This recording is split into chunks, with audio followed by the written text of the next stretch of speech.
don't accept. If it don't involve money, then I don't accept.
It's all about humanity.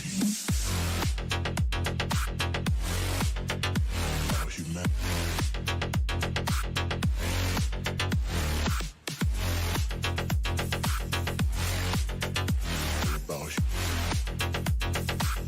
It's all about humanity. About humanity.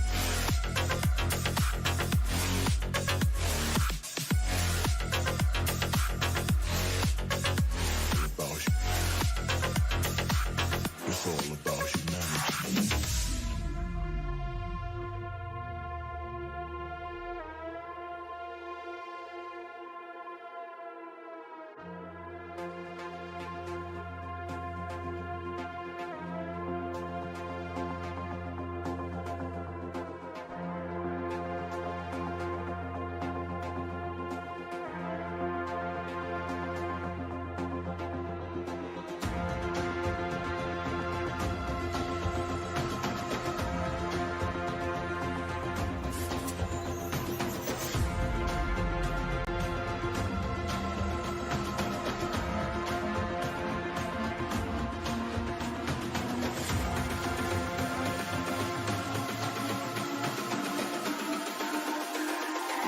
It's all about humanity.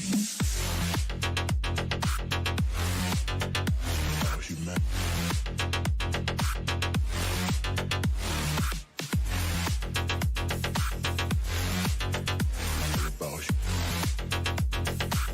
It's all about humanity. About humanity.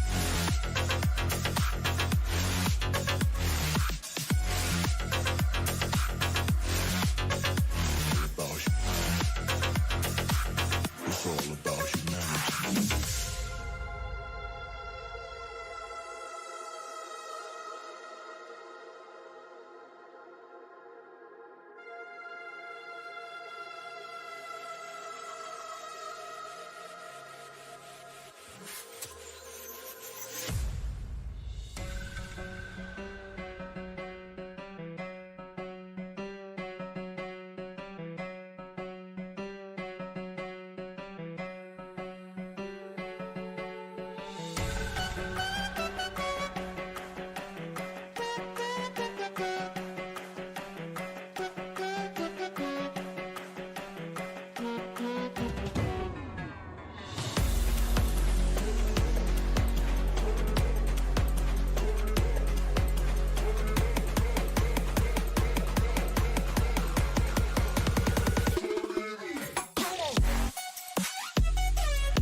If we are one grain of sand in the middle of the ocean, can you try to understand how a touch can cause explosions? Rise up, I'm too great to be landed. Rise up, we're too great to be standing. They never gonna stop us, fly by them like choppers, better took those risks, hold one of my fists, we fire starters, one out of a million will reach those heights, always get a feeling that I won't deny, now what, never could toss, look at my eyes, I'm on the rocks, rise.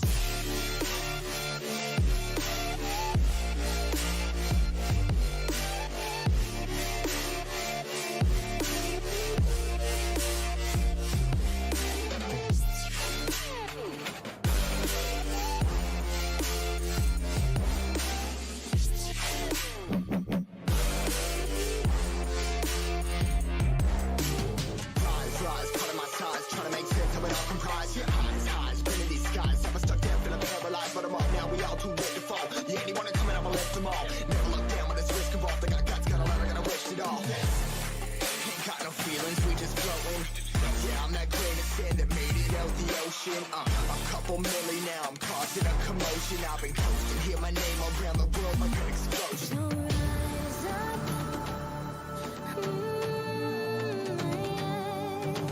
rise up. We are the apocalypse, and a pill that keeps us floating. As we fly above the stars, the night won't scare us falling. So rise up. I'm too great to be landed. Rise up. Way too great to be standing. They never gonna stop us, fly by them like choppers. Better took those risks, hold one of my fists, we fire starters. Let's go. One out of a million will reach those heights. Always get a feeling that I won't deny that work. Never can toss. Look at my eyes, I'm on the rocks, guys.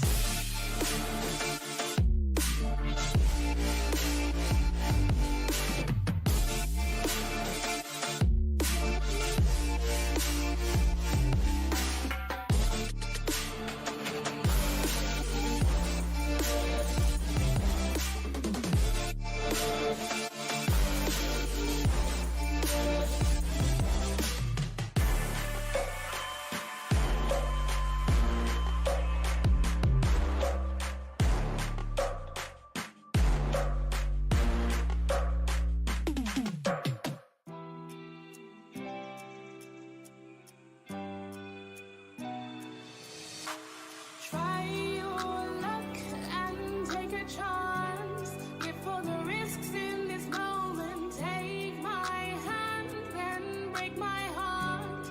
I'll never walk this road again. Stumbling steps grow to a dance where things change forever. There's no regrets, only the past. Will I change? Never. So swing me around. Take me down, you won't break me, I'm too strong. Keep saying it wrong, I'll play along, but I will never be a victim. So swing me around, take me down, you won't break me, I'm too strong. Keep saying it wrong, I'll play along, but I will never be a victim.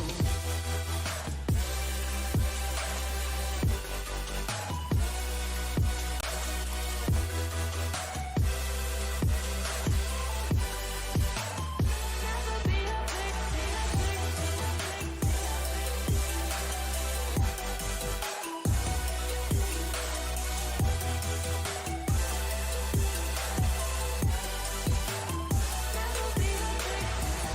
We barely know you hurt, I grow, I rock, you roll, we steal the show. I lock, you load, we lose control. I won't be held responsible.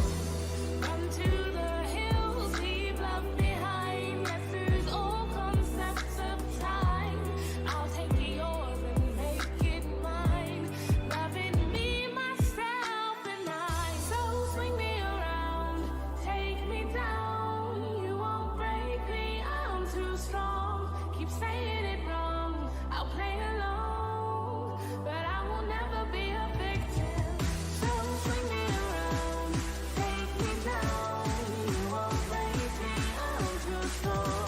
Keep saying it wrong, I'll play along, but I will never be a victim.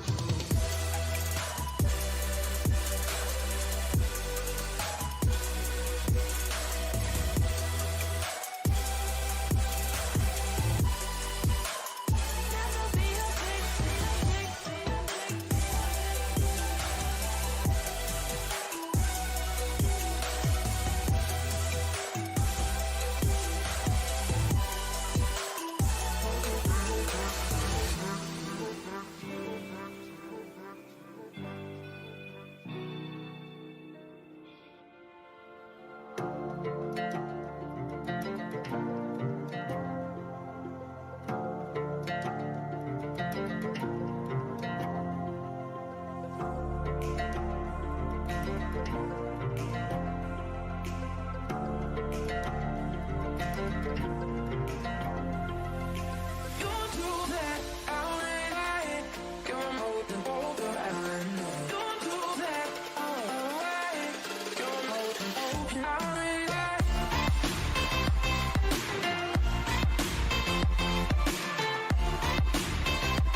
for disaster, a reckoning. You wonder how I got this way.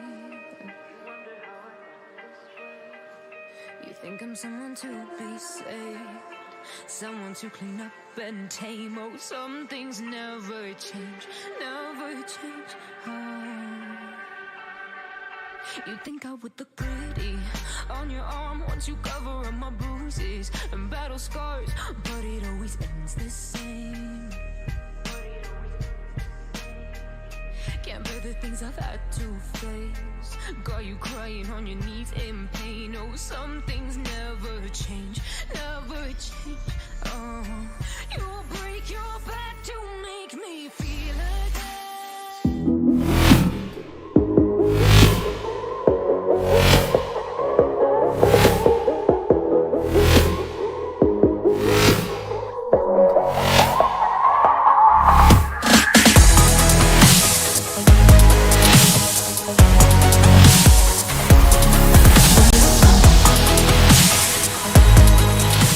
Back comes return, he lines up a collateral though. USP gets it. Surya with 4 kills.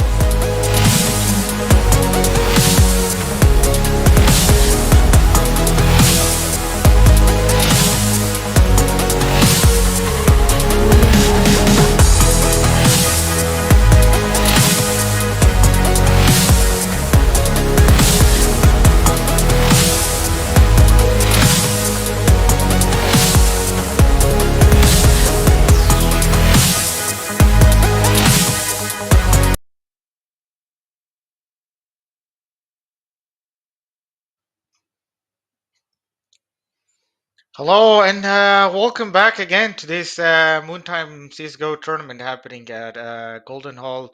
Shout out to our sponsor Timer, ASUS RG Republic of Gamers, and Moon Nation for sponsoring this tournament. And yeah, Autumn. So we had one best of one. Silver Boys convincingly won that, and now we are moving to our second best of three for the day.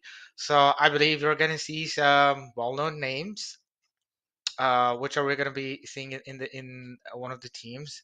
Um, I don't have a good memory, so I don't really remember the team names yet as they come out on the screen. Um, so, Autumn, just to quickly ask you very generic questions about the CSGO scene. So, given how the CSGO scene was divided a couple of years ago, so you had the 1.6 players used to play 1.6, then you had the Source. Okay, well, I was Team Source because I started from the Source, and then came CSGO, and CSGO came at a time, and then CSGO came out. It was just a clone of Counter Strike Source, and there was a lot of hate towards the game and people rejected the game. A lot of us didn't want to play the game, and then Valve decided to started slowly fixing the game, and the game is what it is now. And yeah, and I, if I remember really well, um you could not even, especially in if you live in the UAE, you could not get a physical copy of the game as well. So the only way you could get a copy is you would have to buy using your credit card online. And 10 or 7 to 10 years ago, online shopping wasn't that popular in this region. So that was a bit of a challenge for people to get it. And then, especially, yeah, huge shout out to Golden Hall and a lot of other places. They actually started selling Steam gift cards so people could actually buy these games. So just to get to this point, so we're looking at a time where it was hard to get the game, and then we got servers in the region, matchmaking servers, and just tell me about your journey, because your journey in the scene was very different to mine. So just give me a bit of overview of your journey to where, how did you progress through Counter Strike?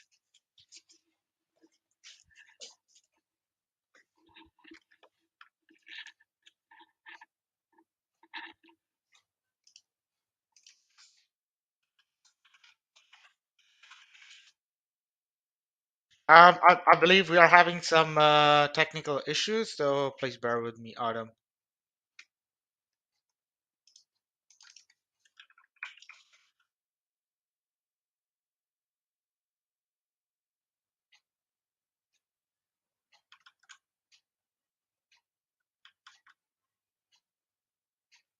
All right, Autumn. Are you able to speak out to me or something wrong? I believe. Oh, sorry. It was there was a problem. Oh my God. Okay. Sorry, can you hear me now? Yeah, yeah, yeah, it's perfectly My fine. So mistake, please sorry. go on. Okay. Yeah, no, as I was saying, I started off with 1.6. Really love the game. Came to CSGO and mechanics were slightly different. Just in general, a lot of things changed and the meta was just very different, right? And of course, there's the whole idea of graphics changing as well. So, yeah, I mean, I played a lot, like every day, and I progressed into being an opper.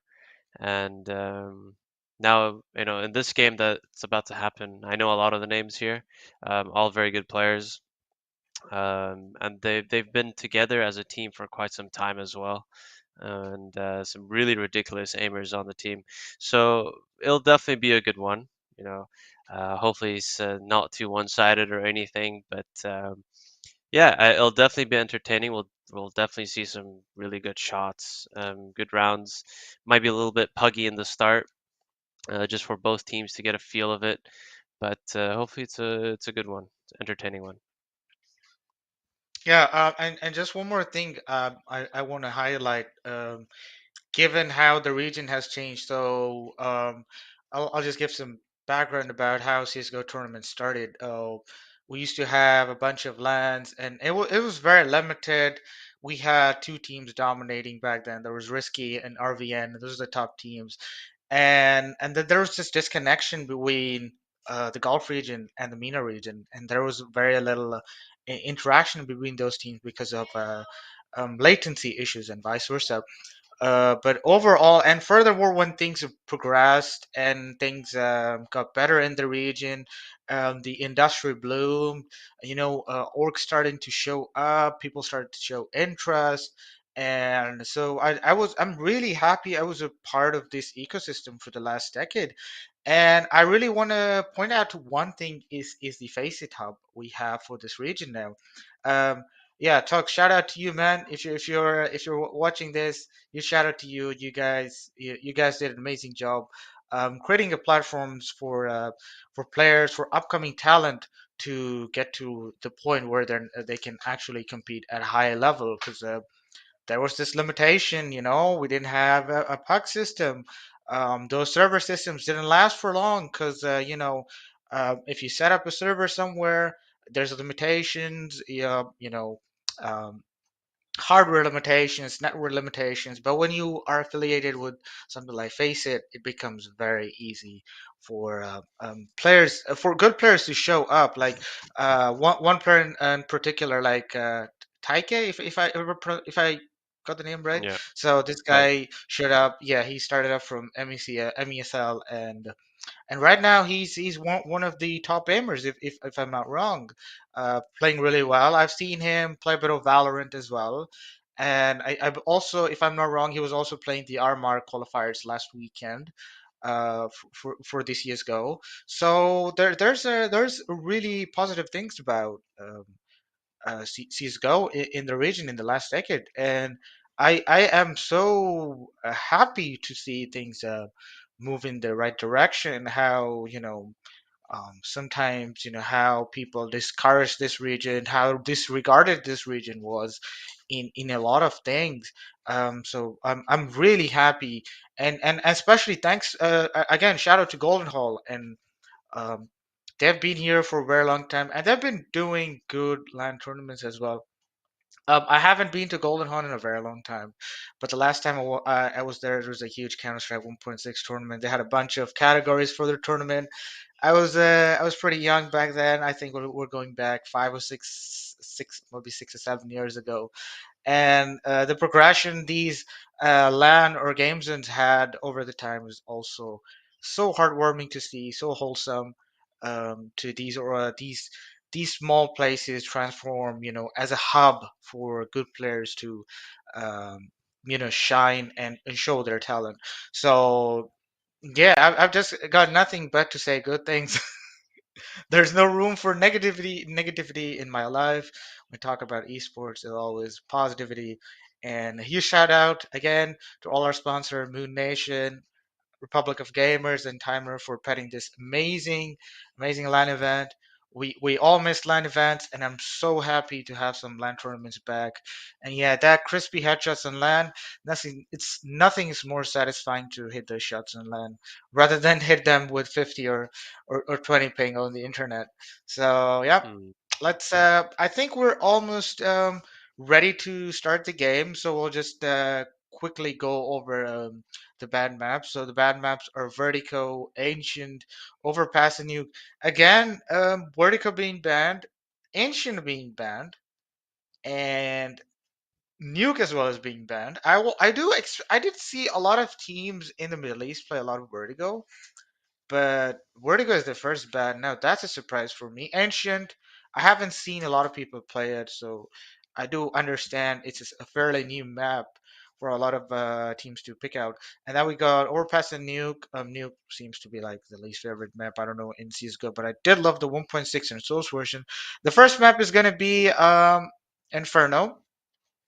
And Last Dance is starting on CT, so we'll be going into the game shortly. And the second map is going to be Dust 2, and the third map Desire is going to be Mirage. So, Autumn, Inferno first map, Last Dance starting on CT. What's your prediction? What's your take on this? So again, a lot of puggy maps, right? Inferno, Dust 2, very standard ways of approaching the map. Going to be a lot of aggression, I think. I think every round's going to end quick, if I had to predict. So yeah, again, you see just some familiar names: Double Dutch, Casper. We have Aim Hunter, who's also known as Pogba, and oh, might not want to knife your teammate, but just a bit of a love tap, right? So again, you see they're just rushing. They're going hard mid. They're just pushing fully. It's gonna be a bloodbath. Or And is this a two double aggressive mid trades, side? and it's already a 3v1. I was right. It's just gonna be a bloodbath. Rounds are gonna end like this pretty quick. These guys are very confident in their aim, right? Playing this game for so long, been together so long. So the chemistry's there. They know very well that the aim is there as well. And instantly we have one up on Last Dance starting on TCT. I believe we have just a bit of mix up on the team name. So I believe ID16 is Taike and DD is Double Dutch, if I'm not wrong. Yes, double dash. That's right. Double Dutch. And we got Casper, Infestor, and who's ID17? Is that Pogba, if I'm not It's wrong? Carlito. Oh, that's So Carlito. Okay. Well-known name. Carlitos is number 4, and number 5 is Pog. No, that's Infestor. Okay, so I think there's a bit of a mix-up here, but that might get cleared up later. Either way, again, another fast round. You know, it's just running it down. They know it's an eco. You know, this other team, terrorists, are buying Negevs, so hopefully it's not too much of a bloodbath. And playing very passive the Ts. They know that the CTs want to rush and finish these rounds, so they're just sitting in spawn, they're sitting in ramp, and they're already coming into cave, pushing with the MP9s. Trades already going towards Just CTs. aggressive banana players and just going for those kills with the SMGs. Casper getting the UMP. I haven't seen UMPs in a very long time.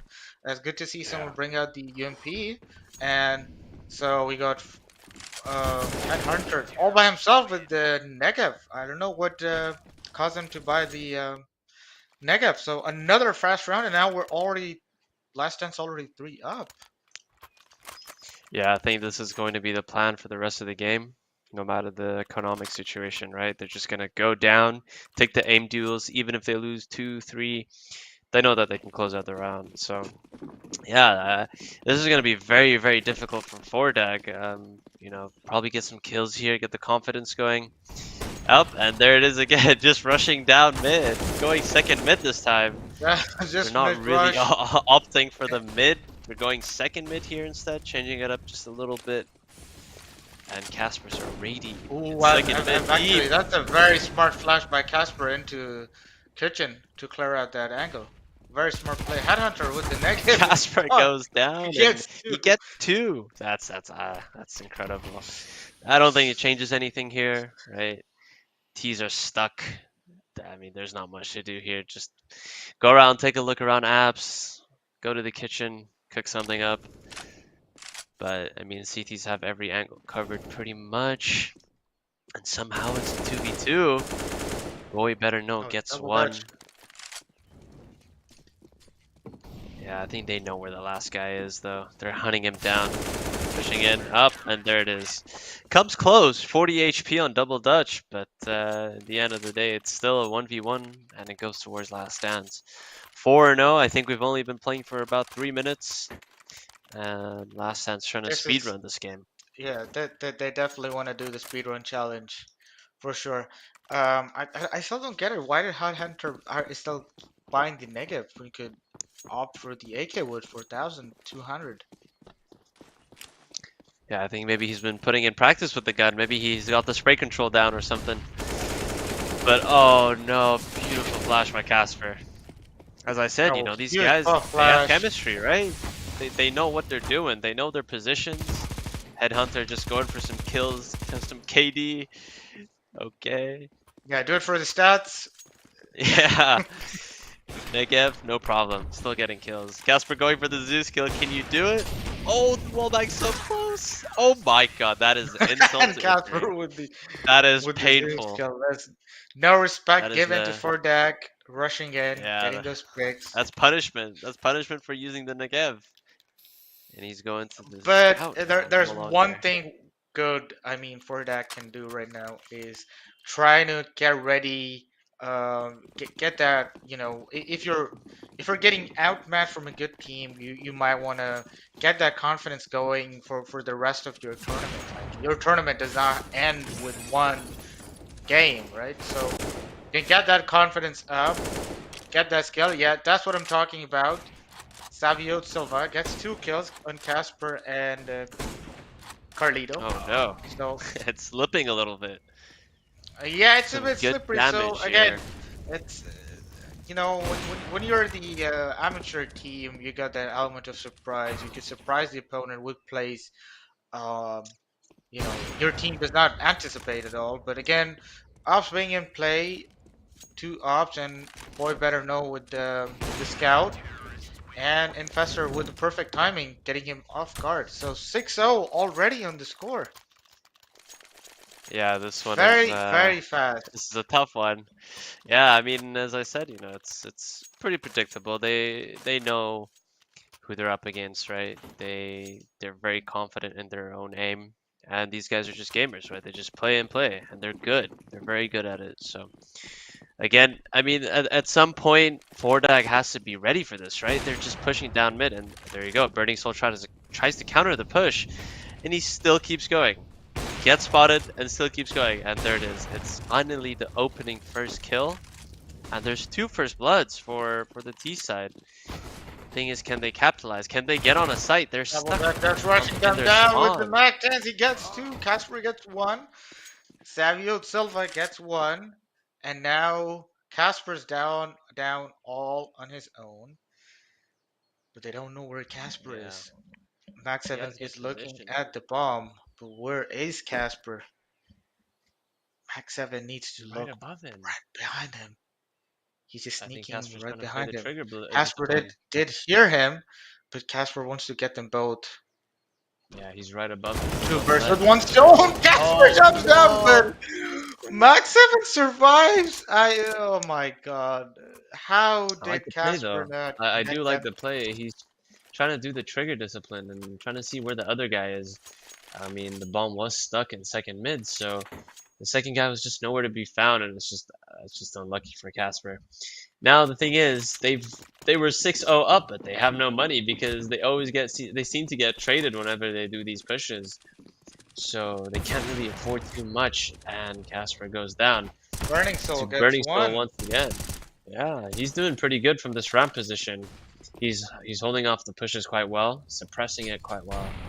And here is another push on another choke point, and Pesper goes in. Oh, he changes his gun, and that is just unfortunate timing. And he's gonna. Yeah, again, I just spoke that element of unpredictability on the T side is the element they gotta play with right now. But it's all down to just the experience and the nerves Last Dance has. And looks like Burning Soul gets one more kill. That's a beautiful kill with the operator. And now Carlito pushing Yeah, down he's all over just mid. trapped. Yeah, so I So, still room for Dak to get 4 to 5 rounds on the side and go for that CT look into the second half and try to pick those rounds up. yeah, I think CT might change it up here a little bit, right? They know Burning Soul, or well, now they don't have an op exactly, but they know that they are holding for these pushes, and as I said, it's very predictable, right? When you have so much confidence, you are predictable in a sense. You're just gonna be aggressive, and here it is. They're changing it up a bit. They're finally taking Banana, and the jump on mid. He's full blind. He still gets the kill on double dutch, but oh. Okay, he still manages to get one more. And now it's a 3-on-1. This is actually very winnable. Max But 7, but he's very doesn't low in realize he's HP. But being flanked. you know the positioning from Last Dance is absolutely remarkable. I mean they're not leaving any stone unturned. They're everywhere. I mean, by the time Fordak decides to what they want to do, there's always someone behind them, or there's a person everywhere they go, because the rotations are and the teamwork is perfect from Last Dance. They know what to do, when and where they're gonna stand, and what spot they're gonna be in. So that's give them uh, Oh, just an beautiful upper hand. flash. Very nice. They know someone has been holding in ramp every single round, right? Holding this aggression. And Banana's not contested, so they just pop a flash in ramp and it's a free kill. Burning Soul gets a trade on Casper, however, and how does Burning Soul get to with an MP7? That is that's quite mind-boggling, but okay, this is very interesting. With the lesser guns, they're able to probably win this round. I think Infestor will go for this, but it's tough because his choke point is smoked off at the moment. He does have a flash. He's gonna pop flash. Is he going to do it? Nope. He's just running with his knife out. Okay. Whoa! Very I prefer interesting that by convert him. that round. I don't understand the negative strategy what's going on here, but Last Dance doesn't seem to like, you win a round with negative, it's fine. I'll push you down banana again. We got 4K. Huh, it's fine. No harm done. Yeah, they're just probably trying to have some fun right now. You know, buying deagles, 3 deagles and an op, spacing out the money quite well. Casper and Double Dutch are forcing into this. How are they gonna approach it? Op down banana, maybe, and then simple pick. As easy as that. Carlito gets taken down though. Savio Silva with the trade. There's a lot of people in banana right now. And somehow Burning Soul gets all 3. This guy is farming right now. Wow. Good shots by him. Casper says nice shot as well. Ooh, And huge, nice headshot by Jesus. Carlito, but Fordak said, okay, we're here to play as well, and we're gonna give him one hell of a show. So, still a lot of Counter-Strike to be played in this best of 3. So, nothing to be worried about on both sides. I mean, Last Dance definitely coming in with so much oozing confidence into this best of 3. Before that, they said, look, boys, we're here to play as well. We came all the way to learn. We're here to enjoy. So, we're gonna. Oh, Okay, huge another hot fast mid flash. push. Yeah, Headhunter with the AWP doing good work. Headhunter gets 2, Heart and He's Soul just gets getting 1. frags right now. He's doing everything he can. He's getting his every single round. Casper running down mid again. Oh no, is he gonna kill? Yes. This is very confusing. He managed to Casper get gets 2 really 2, good kills. and he gets traded right away. Now Infestor with only the USP. Now, with the It is USP, okay. it's He's gonna be in hard. spawn. No armor. No head He's armor, no AFK. pistol. Well, I don't know, but I think he might have disconnected. I'm not too sure. No, just calling him Okay, this is a AFK. bit I of believe disrespect. something happened. I believe Yeah. something happened, or getting timed out. So just a while ago, before some of the when Panorama patch came on CS:GO, there was this massive bug on in older Intel chipsets where the game would just freeze for a couple of seconds. And yeah, I hope that's not the case here, because that was very very frustrating when it happened to me a lot of times. So I hope that's not the case here. And yeah, I hope we're gonna get a timeout to sort that issue out, or the show must go on sort of scenario we're looking at. Yeah, this is interesting. Okay, he is back and he's bought an op, so he is here. Maybe just a slight technical issue, but they're good to go again. No more running down mid. They're starting to smoke it. They're starting to respect 4DAG, and they want. Ooh, somehow Burning Souls seems to always get the first blood. That is, it's quite impressive by him against some of these really good players. But nope, he just decides to run through smoke. And the smoke fades as well for Double Dutch, and he loses his timing. This is a back and forth round, just trades back and forth. Ooh. But the op is still in play on CT side. Yeah, they're aware of the positions. Good And recovery. that op by just Last Dance. make sure they don't lose that round. Good composure again by Last Dance, not letting those small rounds get in their way, keeping up that confidence and making sure they convert those rounds, even if they lose a quick couple of people early round. So good composure by them. 9-4 the scoreline. Still not a bad score for 4DAG on the T side. Oh, they're pushing aggressive on Banana, but the push is gonna get denied by the Molotov. And the CTs are gonna fall back into Coffin and CT position with the up.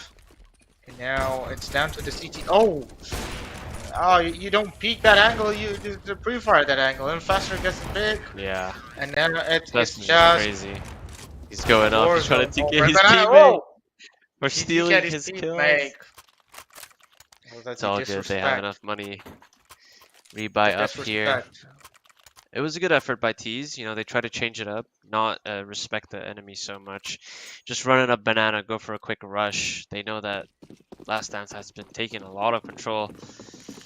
And that has been the reason why they're probably 10 rounds up. So here's a quick mid take. I like this. The smoke on mid and the flash on second. Good timing and just 3 gone within seconds. Beautiful execution by Last Dance with pop flash and the teammate peeking and another flash just to peek and check that corner. Beautiful play.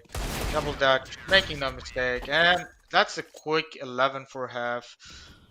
Last Dance just looking dominant. However, for that is showing the resistance they can to make sure they can try to take this game as close as they can, get some experience against a high level team. The tournament is not yet over for you. There's always a bunch of games you can bounce back and get the momentum going. So yeah, definitely room for that to bring this one back. But that's an interesting buy from Casper, just going for that deagle while the rest of the team goes with the clocks. I know what their plan is. Oh, so they're just running out mid, fighting mid. Oh, Burning Soul! no.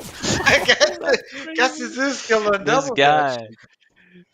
I think And this guy has now, gotten maybe 7 first kills in this match. That is pretty impressive, yeah, honestly. Casper instantly takes one, tries to get two, but Headhunter says no, and kills back and forth on both sides. And now still 2v2, but HP advantage on Last Dance right now. And Carlito checking that position in pit, and he spots one. Headhunter spots him Ooh. earlier as well, and gets the kill. So now it's down to Taike with the armor, picks up the deagle off his teammate. Now Headhunter with 3 HP, but Max 7 Does he is hear so this? exposed in Taco. He needs to Whoa. not expose Yeah, himself. he knows. But Will Headhunter he needs to swing? be smart about it and let Max 7 take the bait. Oh, nice shot by Max 7 on Taike, and the pistol round goes towards the day of 5DAG. As I said, there's nothing 5DAG has to lose. They could go gamble and beat ourselves. Coming against playing an experienced team on LAN, it's not easy. So they could work on it. Get some experience in LAN. I know it's been a while we haven't played LAN tournaments, but if you're a new team and you're coming to LAN, you definitely need to shake those things up. Burning Soul. Because Good the nade and Negev deep again. banana. And pulls out the Negev, gets one. Still 3v4. Double Dutch gets taken down by Boy Better Know. It's all down to Taika and Carlito, who are already getting spammed through the smoke. Oh, Carlito's already down to 19 HP. Well, Max 7's got a FAMAS. Xavier Silva's got a FAMAS. Oh! Hunter with the spam on Oh Coffins. boy. Oh, it's a cute headshot by Taika. Tries to go for the second one, but Headhunter with the negative. I think this guy's got 100 hours just on the negative. Probably. He knows how to wield this gun. He hasn't made a single mistake. Picks this gun up and gets all those kills. So I think we found ourselves a new superstar and the next superstar of this region. Yeah, I mean, that's great, but I think that is going to be the wake-up call for Last Dance, right? They're gonna probably take a eco here. Casper's buying down, that's fine. It's more of a hero buy. Could work out. But they are saving, and I think from now on they're going to put a little more mind into it rather than just mindlessly rushing into things. Here they're just taking it slightly slow, dispersing over the map, somewhat of a default, right? 3 towards banana, trying to put some pressure, already forcing a rotate. And this counter spam, oh my god, I keep saying this, but he keeps getting entries. This is ridiculous. Oh my This must be God. so tilting. That's I would that's hate to too die like close. that. I mean, how many times Oh my I've been on the other side, other side of that gun, taking the shot. Look at Casper. Always going for a the knife. He He wants to does go for it. the knife kill. He wants that extra money, that 1500 knife bonus, that knife money, and he gets it. And now he's gonna go get that bomb plant down. I don't know while these guys were busy at B. These guys, Last Chance was busy taking that bomb site A in their control. Oh my god, this Headhunter guy is crazy. He just keeps getting kills with his negatives. Yeah, both Burning Soul and Headhunter are quite good at the Negev. But this is the big round to look for because I mean it's only a 4-round deficit now, right? For Fordag. I think it's starting to get a little bit scary. I wouldn't be worried if I was Last Dance, but this is the round that you really need because they've strung quite a lot of rounds in a row now. And here comes the full buy, AKs, full nades on every single player. Probably a quick B rush or a mid take. Could be anything. Or they could probably take it slow if they wanted to. But I think this is the point where they need to start thinking about it a little bit more. DD's still in spawn. He hasn't bought anything. Let's see if he does. Okay, he missed the timing to buy. And 2 players already taking a lot of damage, a lot of chip damage. Yep, here it is, the fast mid take. I think it was no. Oh no, Headhunter. Oh Okay, my this god, is a Headhunter little with bit me worrisome. again. This is Man, this just is not check good. his computer, man. Check his computer. What kind of I Oh think. no way. Oh man, he gets 4 with the negative, and now it's down to Infestor again to bring this back. You Keep in can do mind this, with this honestly. negative. Keep in mind with all those kills and everything, Fordag has closed the gap over the few rounds. They're almost gonna be 8 up, and the round gap is being starting to close against against Oh Fordak, and no, there he you gets the go, smoke. 11-8. So Fordak definitely have nothing to lose, and they're doing their best to bring this one as close as they can with the negative place. That's all I'm gonna say. Yeah, this is quite a surprising turn of events. I didn't expect this game to be close, to be honest. You have 5 players who've been playing this game for a long time, and then the other team are buying negevs, right? They're just spamming through smokes, and the Last Dance has to start waking up. This is not a match that they should be losing. It shouldn't even be close, to be honest. So let's see a nice apps pop, good flashes, finally looking better now. There is, however, a guy still in apps. He's hiding behind the smoke, but he gets taken out. Good pick by Silva got a Taika, kill in and apps. Trade comes in. Double Dutch's been taken out, Yeah, but there you clean go. round by Last Dance. They're like, okay, guys, let's not die to people Don't get oh, the disrespect coming in by Last Dance as Yeah. well. Now they're I don't kind of think they're annoyed. worried. They're not Now worried they're for sure. annoyed. They're not worried because you got years of experience. You got players like Carlito, Double Dutch, Casper, been playing lands for a very long time, maybe for like the last 8 to 9 years in CSGO just alone. So tons of experience, tons of exposure to LAN.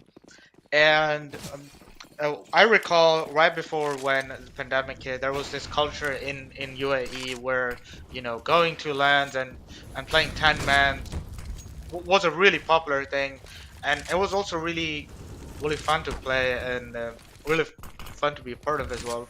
So I hope, given the pandemic is slowly coming to its end, I hope to see that culture again. And as just we speak, Last Dance takes Yeah. this round away, You can tell they're 13-8. waking up. They're waking up. Also, we have a correction. DD is actually aim hunter. It's not double dutch. It's just a bit of a confusion. But either ways, they woke up and they're starting to take control of the game again, right? They lost maybe, what, 4 rounds in a row, and those were quite decisive rounds. So they're like, okay, we're not gonna lose anymore. Do your standard A takes, good smokes on arches, good paw flashes out of apps. Maybe they'll change it up again here. Let's see. Quick mid take by Infestor. Good paw flashes going through. Does he get traded? Yes, he does. Also, we got some stats that Headhunter is like the best negative player in MESL. So that's a remarkable achievement, Headhunter. Sir, you have my respect for being able to know how to use a negative in such an amazing way. But Last Dance want to close this game right here, and they just want to move towards the next game. 14-8 the scoreline. I mean, being good at the negative and being the best in the region, that's a very remarkable thing. And yeah, that's very applaudable to be able to just use the negative. Because the negative has gone through a couple of changes over the last 2 or 3 patches, but given how there were, you have 2 machine guns in CS:GO compared to Source and 1.6, you only have the M249. So still a bit of an interesting change what they brought to CS:GO, Nega. But the changes are pretty okay from what I've seen. But yeah, Negav is right now it's much more easy to Ooh, handle some than it crisp was. Uh, shots. oh Okay. boy, better More? know. Any more? Oh, it gets taken out by the nade, but those are some really Oh, crisp but shots, does he right? know? Does he Instant know hit. he's in that corner? Does he check that corner? Yes, he does. Ooh, Last Dance threw that a little bit. Maybe respected them too much, right? But those are quick headshots. Those are very nice shots. I gotta applaud him for that. But right, T side, Last Dance, they try to change it up a bit. They've been hitting the A side quite a lot, and now they just change up to a B hit. It started off very well, right? They got their entries, but then just probably overstated their welcome and pushed way too deep. So now we get a rebuy from Last Dance. Might see the same thing without the push into spawn, giving kills to Boy Better Know. Let's see how this round unfolds. Indeed, we are looking towards a 14-9 scoreline for Dag. Still being able to get 9 runs on board, very good. I mean, if we're going against a top team and getting 10 rounds, even 14 rounds, that's very remarkable on the first map especially. And Burning Soul again gets 1. Casper gets 1 as well. So Aim Hunter Yeah, gets here's the B traded hit with up. the crunch from Oh, the back. Casper with the backstab gets Headhunter down, and that is Burning Soul down. So that's the bomb site B open. So Boy Better Know and Max 7 got a big task on their hands to retake this. Max 7 has got the P90. Yeah, this one should be over And unless Casper they gets throw it taken again. down. I And don't think it's happening oh, though. flash. Oh, nice connection. Yeah, they With know where that. this last guy is. Good shots So by Carlito. so Shots by Tyke. really good early flank by Casper to quickly clear out the corners. And now we're looking at match point for Last Dance. 9 runs on the round for Fordak. Still very respectable to get 9 to 10 rounds on board. But yeah, again, at this point, it's all down to that experience and that teamwork, which is the only factor Fordak has been lacking a bit. Okay, let's And see how Burning this Soul gets fight taken goes. down. That's a really tight angle of Sandbag. Get taken down Ooh, right away what a by shot by Carlito. Casper. And Casper gets the second one. And now it's all Yeah, down to Savio and Headhunter. Headhunter still's got that negative. So, oh, correction, was Boy Better No, or was it Burning Soul without it? Banana. It wasn't Headhunter. ooh, goes from a So 2v5 Headhunter gets to one, Savage gets 3v3. one. Aim Hunter has to win his duel. He wins the duel at T ramp. Now 3-1. Headhunter, what can you do? And there it And is. nope, he Over. tries to get that pick. So 16-9, convincing win for Last Dance. They had a bit of fun where they were, going for those knife kills and Zeus kills. But overall, not much to add in terms of analysis for this game. Um, just really just the plays from Last Dance were just a 10 out of 10 when it comes to execution. Their pop flashes were on point. Their trade frags was really their trade fragging was really good. Excuse me, and their executions were right on point. If they're going for a hit, they made sure they took the hit and they won the trades and they denied the retake. So a pretty good, solid performance by Last Dance. But still, there's one more map to go for last for so the next map is Dust 2. Yeah. So anything can happen in Dust 2. Dust 2 is a very Dust 2 is like a type of map where you can depend on your star player to actually just win you the map. That's just the design of the map. It has been for the last 2 decades. It's been phenomenal, right? You can just have one good superstar player on your team and who can do most of your work, and you can actually get that W. But however, Last Dance is stacked with all the superstars players. You got Casper, you got Carlito, you got Aim Hunter, you got all these superstar players already on the team. But for the opponents for Dance, for Deke, sorry, um, there's room if they can get those amazing negative plays in mid doors or somewhere around B tunnel. Then we could have another close game. But however, we're gonna take a quick short break and don't go anywhere. There's a lot of more Counter Strike coming this year, coming your way. So please don't go anywhere, and we will be right back.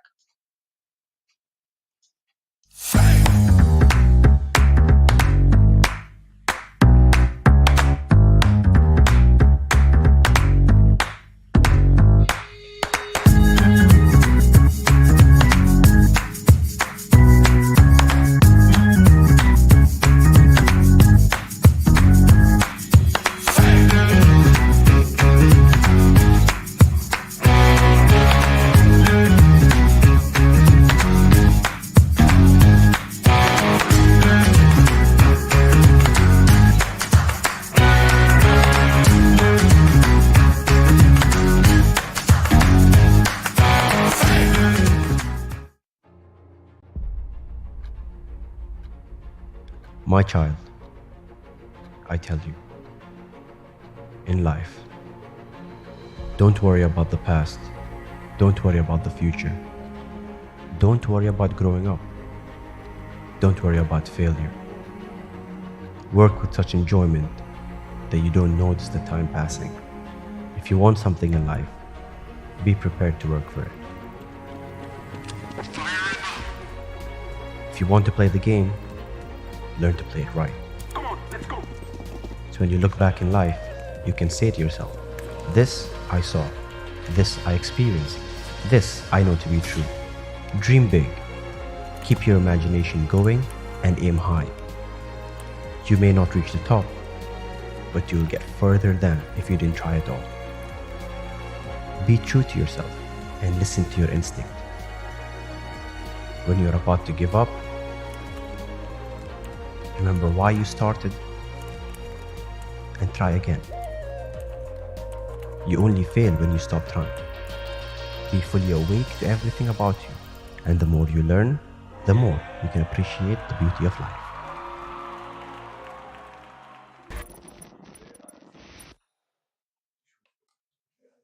WASD. Donc, W, ok, oui. Non, non. Presse W. Non, presse W. Non, monsieur. Ok, avance.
Suffocate to make me breathe again.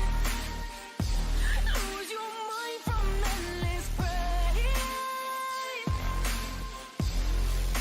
Some things never change, never change. Oh, redemption never came. I stopped asking for forgiveness, cause you should know only fools tread with the angels. Fear to go, but you keep trying to get too close. Save myself by turning into stone. So save your judgment cause you just don't know. But some things never change, never change. Oh, they say I should feel guilty and change my ways, leaving crumpled bodies in my wake. Swear I didn't mean to make them break. Swear I didn't mean to make them break. But they're so delicate and so mundane, and they keep coming like a moth to a flame. Oh, some things never change, never change. You'll break your back to make me feel again.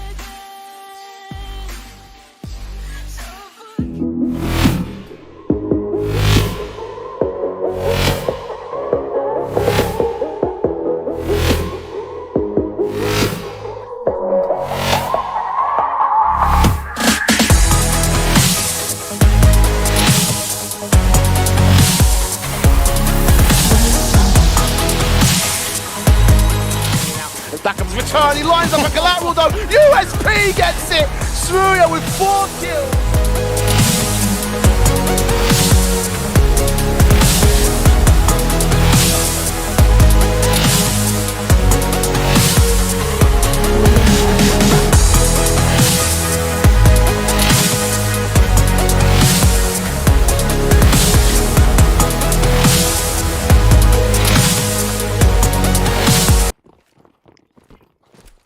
Welcome back, everyone, and we are right into action on map number 2. Welcome back again to the CSGO Cup, and we're already live into map number 2, which is Dust 2. So, Yeah, last just chance a is quick, starting on. fast beat pick, right? They just want to keep up the pace that they left off from the last map. Just running it down, and they know. Oh, couldn't finish the Wimmer. kill, but it's all good. Oh, so now they're just getting salty at each other for Yeah, not for being able taking to each get this other's kill. kills. Yeah. So, last chance, one up already against on this map again, and Yeah, let's see Nothing what much to they be do done here. here. They had a decent B spawn, right? But they're opting to go towards A long. This is fine, but they're going towards the stack. This is gonna be a bloodbath again. We see this so many times running into the stack. Infestor managing to clean up two, but there are more. They Oh, should realize nice this is a stack shot by now. Carlito on that guy on site. And I was just looking for that nice guy on the long pit. And gets us comfortably. So 2-0. Even though they forced a bunch of AKs in a scout, they'll be easily be able to invest in that next round. However, on the CT side, this looks a bit interesting. As they are able to get a bite since they had a full eco last round. So get their M4s, a couple of utility, few smokes, and just a few flashes. Headhunter playing out mid with that scout. Oh, no negative. Instead, he goes for a scout. Savio De Silva plays Elon, gets one pick on the car, and he hasn't been spotted out yet, but he's going to get mollied out and gets taken down by Infestor. So, quick Elon rush. Max 7 gets one, Headhunter gets one. Since there's a gap in the smoke, allows them to get two picks. And now, 3 versus 2, retake for Dag. And last dance, play post plant, and Aim Hunter gets one. And now, Headhunter's got to do his magic once more. Aim Hunter is down to 6 HP, but he gets that kill. Flash blinder. And, Oh no! whoa, Guys to boy, the better molly. no, he And dies into that molly. And he dies himself to that molly. It reminds me of that time where Summit 1 died to that Molotov at the major when he was playing for a spy. So it kind of gave me a flashback to that moment. That was one of the most hilarious Counter-Strike moments we've seen. However, 3-0, last dance. No problem at all. Forcing out the next round with an up, AKs, no problem. Meanwhile, Oh oh, my nice shot goodness. by Hunter through that double doors. Casper head getting on a the trade on Max 7. Casper's just got a great aim, gets 3 kills just to open up the round. And now it's all down to Hunter and Boy Better Know. And He's going Casper for gets the more. He's going fourth. for the ace. He's going for that ace, Ah. but Boy Better Know denies that ace and is going to pick up that AK. And now Taike looking to get that kill with the UMP and gets it comfortably. So 4-0, just an insane round by Casper, just clearing out A side all on his own. I believe there's only one pop flash and he was able to get across Cat without any issue. Really well played by him. So 4-0, looking very convincing for Last Dance. And for Yeah, that, so this is a Aim Hunter this is a good still map sticking for with Last that Dance. scout in mid. Yeah, this guy likes his. He's very unorthodox, right? He likes picking up these weird guns, and he's surprisingly good with it. Gets impact.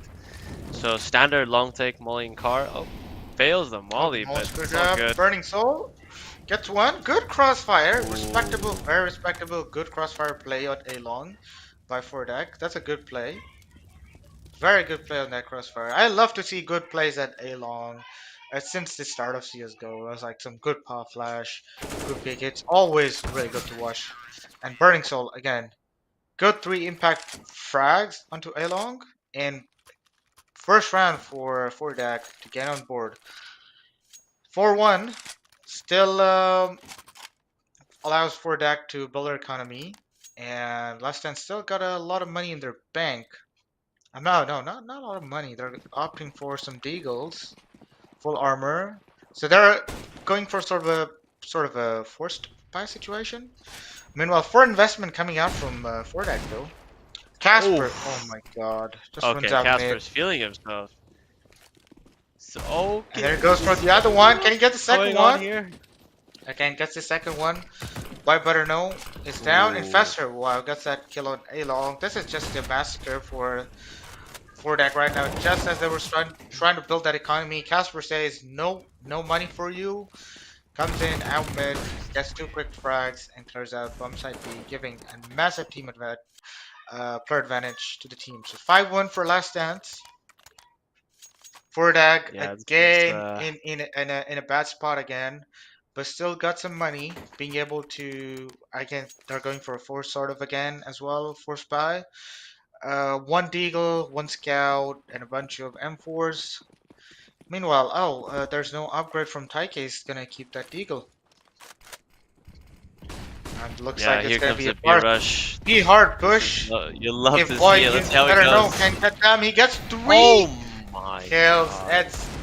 He just blowed them down, and now Taike back with 2 kills back to back with those deagles, and still Yeah, there's needs some one rifles more on the kill floor. to He can even pick it up. up.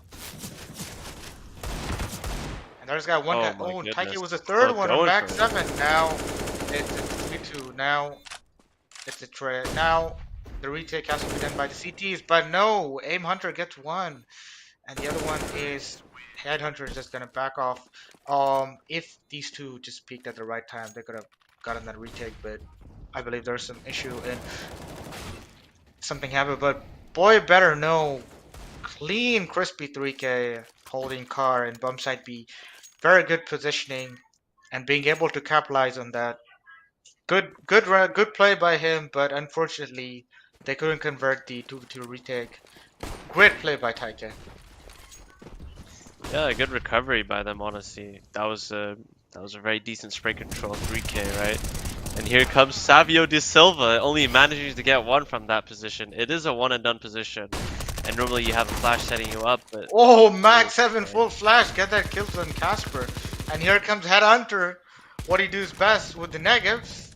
And the negatives out. oh, he surely dies here. Yep. Opus too And easy Infestor to kill there. takes him out. Max 7 still very low HP on A short.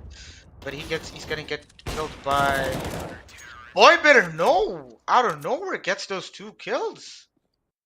Yeah, Infestor was gonna get that kill, but he accidentally dropped from A site, so just completely skews his aim all over the place. And Fordag is able to double their rounds in round number 8. Let's see, what exactly does Last Dance do here again? Their long hits have been probably not as clean as they would like. Their B hit was also a little bit interesting. I mean, Tyke brought them back in that round, right? So they're going for a mid take. They're switching it up.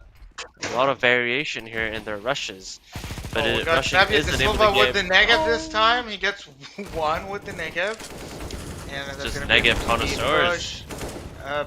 Burning Soul gets 1. Boy better know, keeps on fragging out. Burning Soul gets the last kill. I mean, pretty good read by Fordag in mid. And the negative miraculously working out for them really well in this last 2 rounds. So 3 rounds for Fordag, 2 good rounds back to back.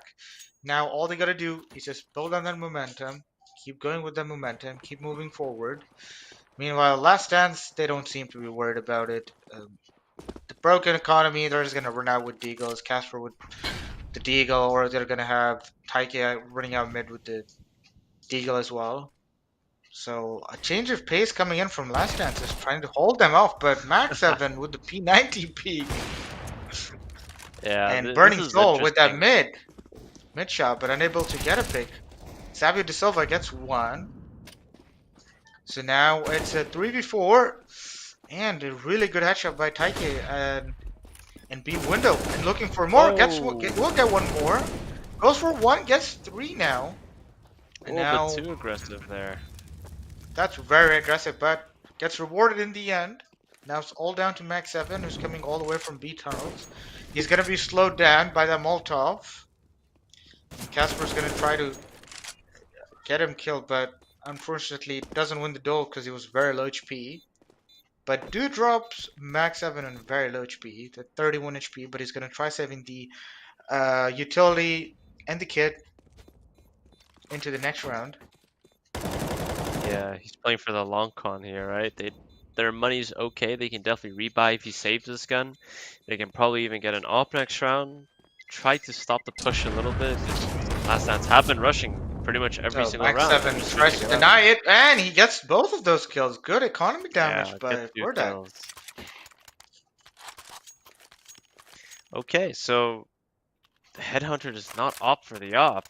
He wants to go for the scout instead. This guy really does love his scout, huh? It's just trying to have some fun here, I guess.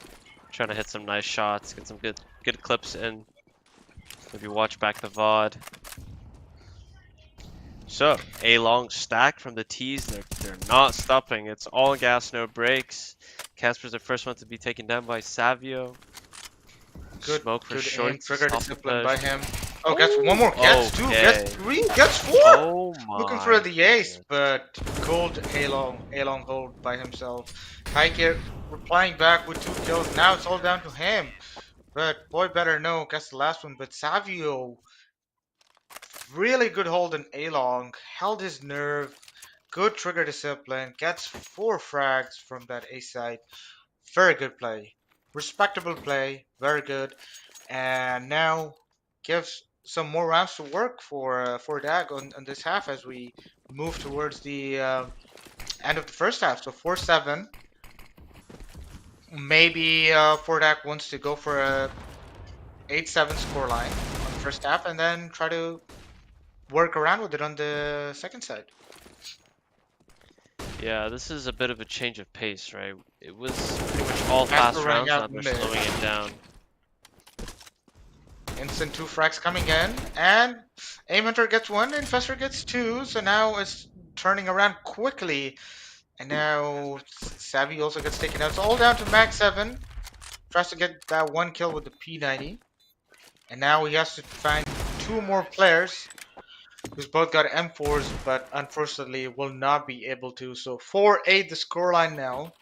Last Stand slowly creeping up towards the maybe a 10-5 score line, but if Fordak wants things to go their way, they have to look for a 9-6, at least a 9-6 or an 8-7 score in order to make that comeback into this game.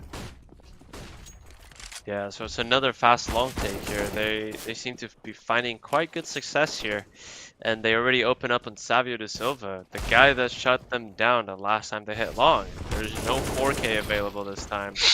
And a bit of team killing. This bomb is dropped in CT. A little bit of a delivery for Headhunter. Don't think he can do much of this though. It's running down mid. Yeah, this one is just over so fast. No 4K from Savio, and the round's over, unfortunately. Yeah. So, now a bit of a B spawn for the T side. Will they try to abuse B? The thing is, they know CTs don't have great of an economy because they did force last round. And Burning Soul was the only one to have some residual cash, but no, they're opting for long again. Why change what wasn't broken? So, here it is. Oh, another long Smoke push coming in away. from the CT side. Yeah. Running out long, Running into the but stack. running into the stack, but the flash is perfect. Yeah, no And issues this they time. managed Easy to able cleanup. to get all of them except one man dying, which was Taika was the only one who died. However, clean round. Make sure they don't lose any more guns. Yeah, so now again, CT's changing it up. They know that the T's have been rushing, playing with no respect, right? So they implement a double op here. Let's see where they station them exactly. Ideally, probably one on B site and one on A site, just splitting it up. Oh, and they do actually have a third sniper rifle, which is a scout. Boy better Okay, know boy gets that better kill on know. B. This guy is clean. He anchors the site. We love to see it. Yeah, and Casper takes down Max 7, even though pushing the molly. Oh my god, Casper single-handedly clearing up the bomb site. No fear, no molly, no Oh problem. Hector goes for 3. He's Now gonna second get molly, knifed. but he gets knifed. But oh man, that round could have gone the way of I don't know. The CTs could have won that round, but Yeah. yeah, for that. Yeah, the name keeps slipping out. Keep going, keep saying the word for Deek, but it's actually for Dag. But that could have been a 10-5 line score for Dag. Like 5 rounds on the CT side, pretty respectable to start with.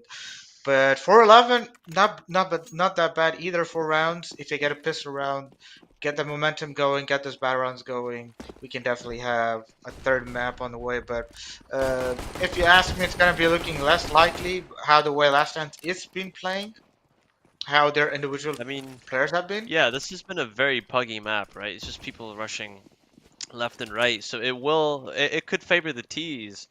But let's see here. It's already a one-man advantage for Fordag, and they're smartly rotating out of the site they just took. But somehow the CTs are reading this. They probably had some sound cues, and now it's going to be a bloodbath in mid. It's another Oh, refight. Headhunter trying to get that kill, but unable to get that. But oh, Boy Better Know gets caught off guard, and Savio, good flank coming from Oliver from short, but Casper's. Oh my God, Casper flank. going He for wants knife. that kill. Oh no! Oh, He does get the kill doesn't go for the eventually. knife. Burning He does Soul's get not the aware. kill, and Burning Soul gets one as well. But now it's down to Max 7, who is down to 14 HP, and Casper down to 30. It's all down to 1 or 2 bullets. Whoever hits that bullet wins it. And Casper does a smoke as well. He could just throw that smoke and just cross in. For the ace. He's got Casper that for the ace. smoke, and He's he's gonna go going for for the knife. He Oh goes my the knife and God, he gets got yes. it. He actually Gets the the ace knife with a ace. knife. My God, Casper. What a game this guy's having. He's been opening bomb site A on the first half single-handedly, and now he gets the ace on the pistol round. I would like to note that Casper does have a 71% headshot rate, which is disgusting. That is a lot of headshots considering you have the most kills on your team. So he's buying the M4A4 as opposed to the M4A1, which has been buffed a lot. So let's see how this goes. 5 scouts on the server right now. So there's going to be a lot of potential tagging, but no, one. Casper keeps up his headshot rate. 71% and 72% now. He's pushing down. He's not scared. He's full blind. Oh, he's They're unaware. but he just wants to keep pushing it and gets those kills out, even though it's so flash. So one thing I don't know, even in pro play we might see is ever since the A1 got those buffs out, there's been a very M4A4 has become more niche over the current meta of CSGO. But I do once in a while you might see a lot of players picking up A4 is just because they're just used to it. And That's very true. yeah, that looks like the case here for Casper as well. And Taike makes no mistake, that's 2 instantly. Yeah, good awareness on the molly. They know that definitely more people are stacked behind it, but they keep pushing. They just don't care. They keep pushing. Savio gets a no-scope through the smoke, and he follows up with another one. And now it's all down to Carlito with that scout. I think that scout can make all the difference. Like he gets one good headshot on Boy Better Know, and he isolates them, and he gets that 1v1 going, and he should be able to take it off. But he runs into the wrong person who has the SMG instead of the one with scout. So finally, another round on board for Fordag on the second half. They can get that money going. A couple of AKs. You got that scout. I don't know. Headhunter is not going for the negative this game so much. I don't know what went wrong. Oh, I guess something's some going on.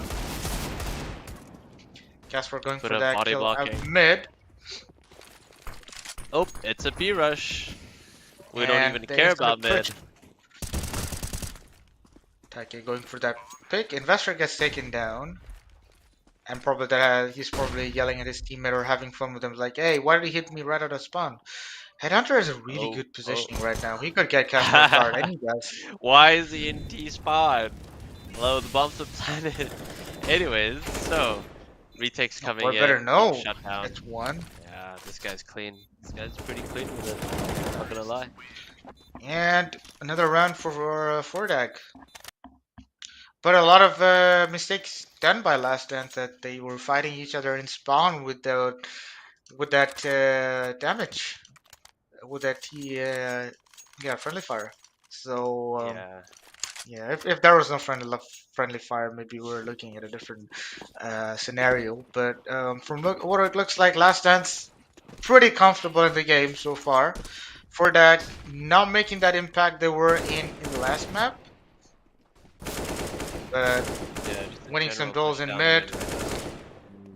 and kills coming. And whoa, Infestor and Casper going out mid. Casper goes one, Oh. Infestor helps him out, gets 2. Now it's a 2v2 suddenly, And Casper looking to get that AK. And now Yeah, he AK is in his deadly with hand the with a rifle, you know. high headshot percentage.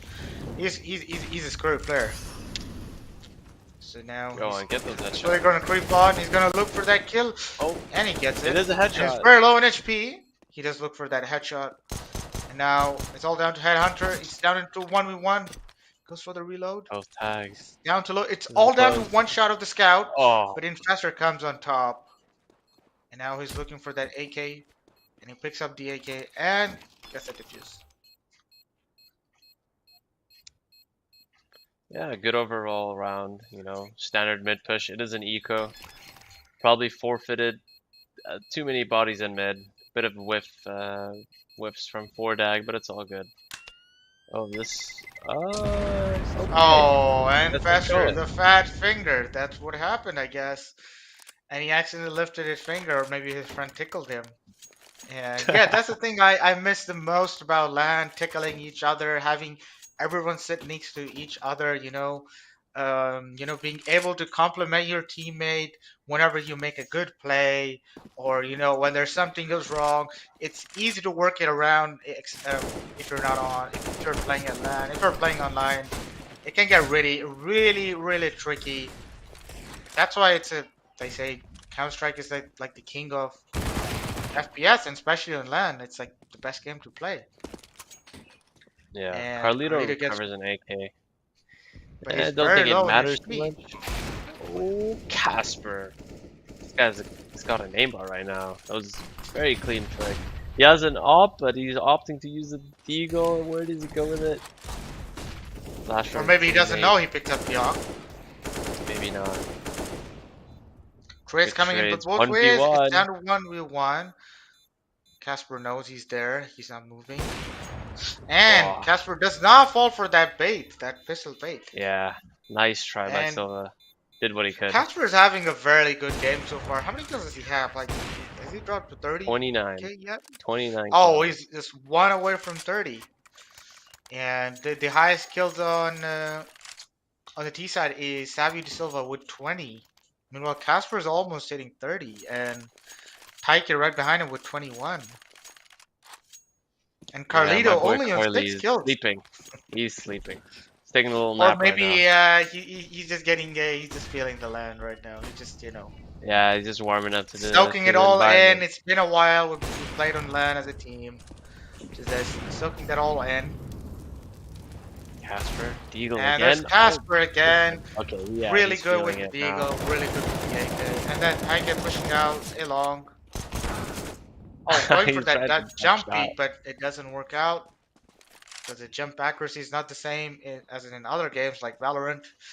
The jump accuracy is definitely different. And Casper gets the final kill. And finally gets 31 kills. And with this, Last Dance is on match point. 7dag just able to get only 3 or 4 rounds on the T side. This has been an absolute stomp compared to what we saw in Inferno.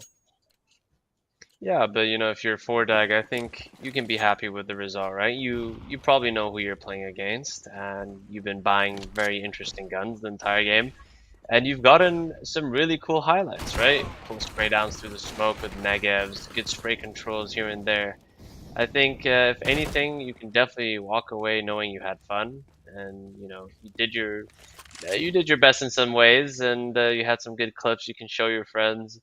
And yeah, I mean, if it's me, I would say that's a positive thing.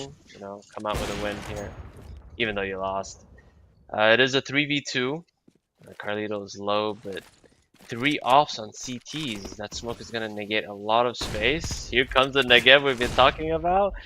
He's flashed. Team I flash. guess No, it's too a late main to flash. pull it out. It's in the we're at game point and match point, and he's gonna Oh, get taken good down. control. All down to Burning Soul. If he can get these 2 kills, maybe they have. Oh, here He comes the has knife. Oh a my god. lifeline. He to pull actually that knifed key. Infestor. Oh my It's gonna be god. another knife. He's trying for the knife. Nice At this point, you're just having fun. one. But Burning Soul just goes for We it. go one He's more got nothing round. to lose. Go again. Just wants to have some fun. It's like he's playing a matchmaking game. and 8:15, but looks like Last Dance gonna close it out in the next map. And nothing much.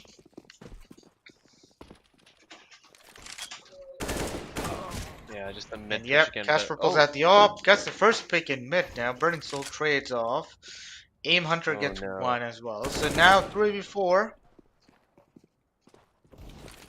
And we still can win a Yeah, couple this of is more a little rounds. scary. These are Deagles, and I mean, this is an aim team, so they're doing good damage. But here comes Flank. Oh, Professor isn't able to kill Max 7. Okay, so another round on the board for Fordag. And I mean, again, it just comes down to one good round by Casper or by Tyke, you know, the top two performers in Last Dance at the moment. But we do see a very healthy buy for Fordag. Let's see what they come up with. Probably just a standard mid fight again. This is what has been happening the past few rounds. Oh, he's got a boy better know, got a long flash, but there's no one for him to peek at A long. So that's pretty sad. But oh, there's a long push coming from Last Dance. Good puff flash. They get one, gets two. They try to recover those AKs.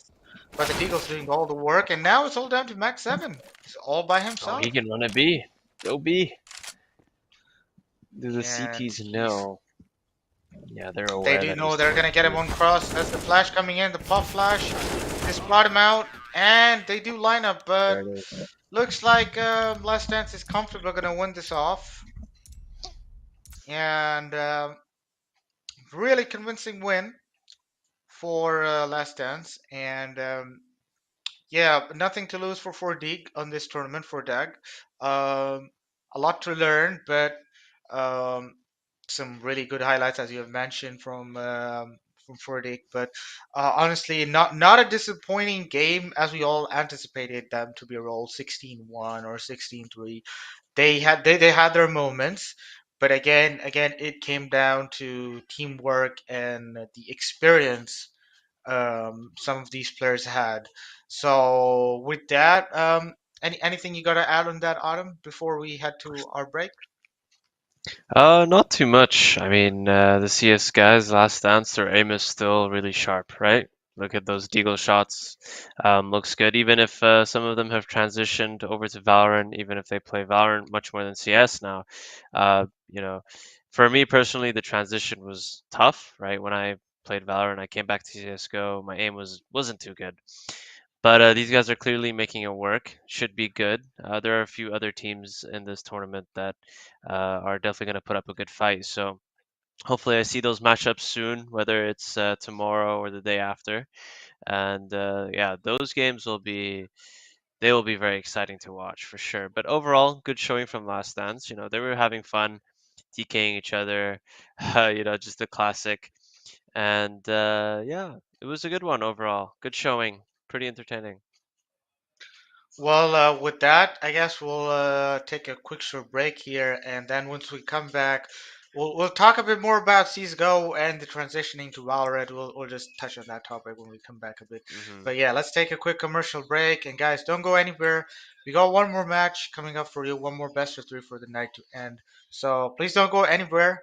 Go grab your snacks, grab your dinner, and get back to your screen or wherever you prefer watching Twitch on PCs or TVs or your phones. So get your meals and get back towards it and come back to the screen. And yeah, we'll be back after a short break. So stay tuned.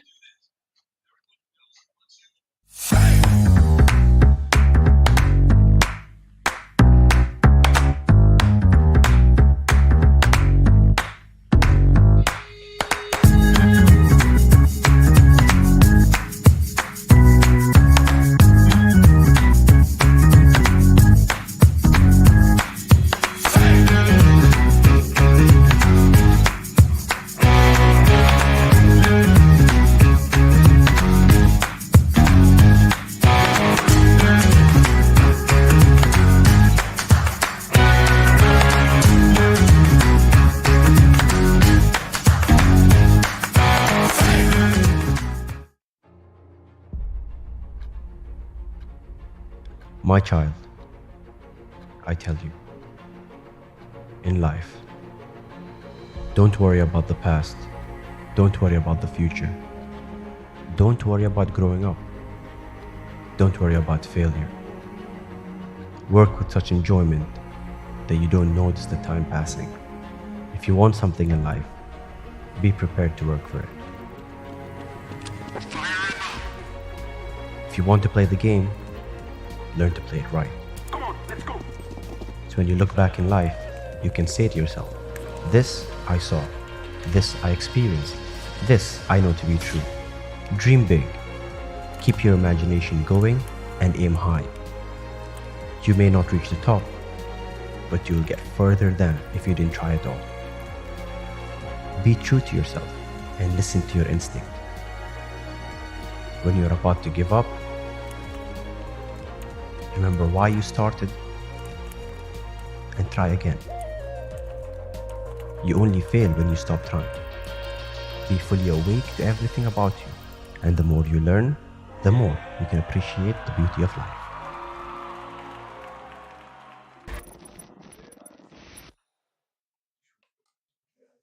WASD. Donc, W, ok, oui. Non, non. Presse W. Non, presse W. Non, monsieur. Ok, avance.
To make me breathe again. Lose your mind from endless pain. Some things never change, never change. Oh, redemption. You make me move, you make me dance, you make my heart beat super fast. You lift me up, you make me laugh. Baby, you're the best I ever had. You're the best I ever had. You're the best I ever had. Best I ever had. You're the best I ever had. Best I ever had. You're the best I ever had. You make my heart beat super fast. Super fast. Super fast. You make my heart beat super fast.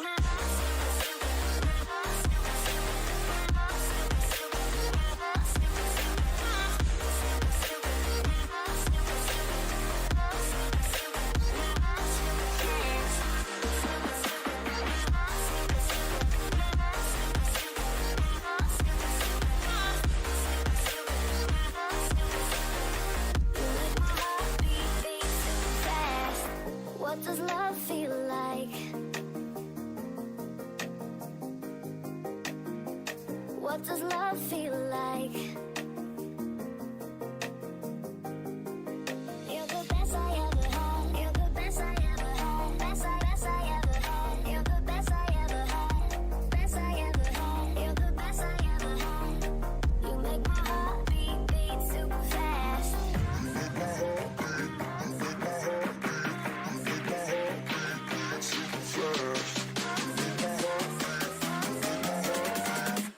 my heartbeat beat super fast.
there's no way to slow it down.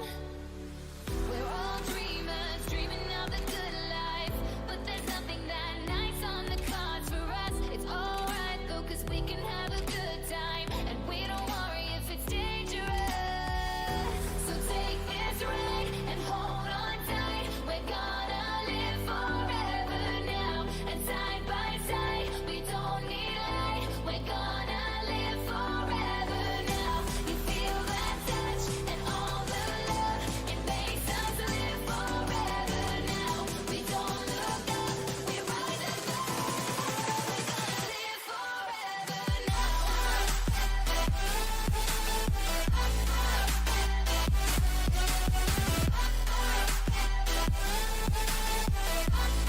We're gonna live forever now. We've come so far, but it wasn't without a fight. We share these scars, but they won't keep us out of sight. We're all dreamers, dreaming of the good life, but there's nothing that nice on the cards for us. It's alright though, cause we can have a good time, and we don't worry if it's dangerous. So take this ride and hold on tight. We're gonna live forever now, and side by side, we don't need light. We're gonna live forever now. You feel that touch and all the love, it makes us live forever now. We don't look up, we rise above.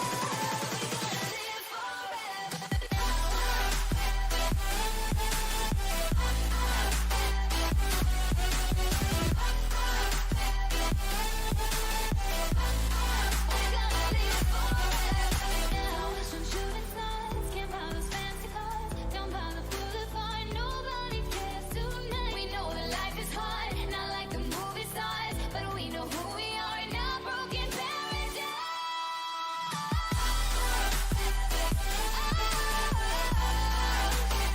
We're gonna live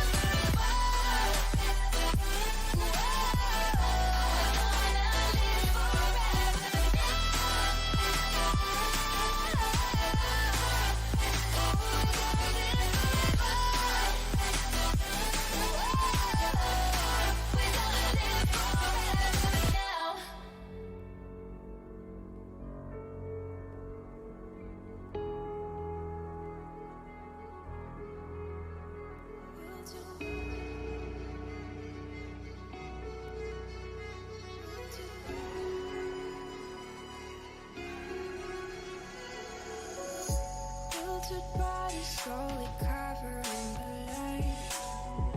Pull the trigger every night to stay alive.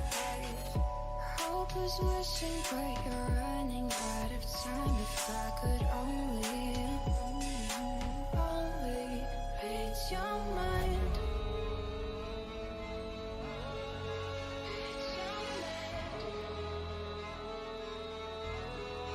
Read your mind. If I could only read your mind.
could only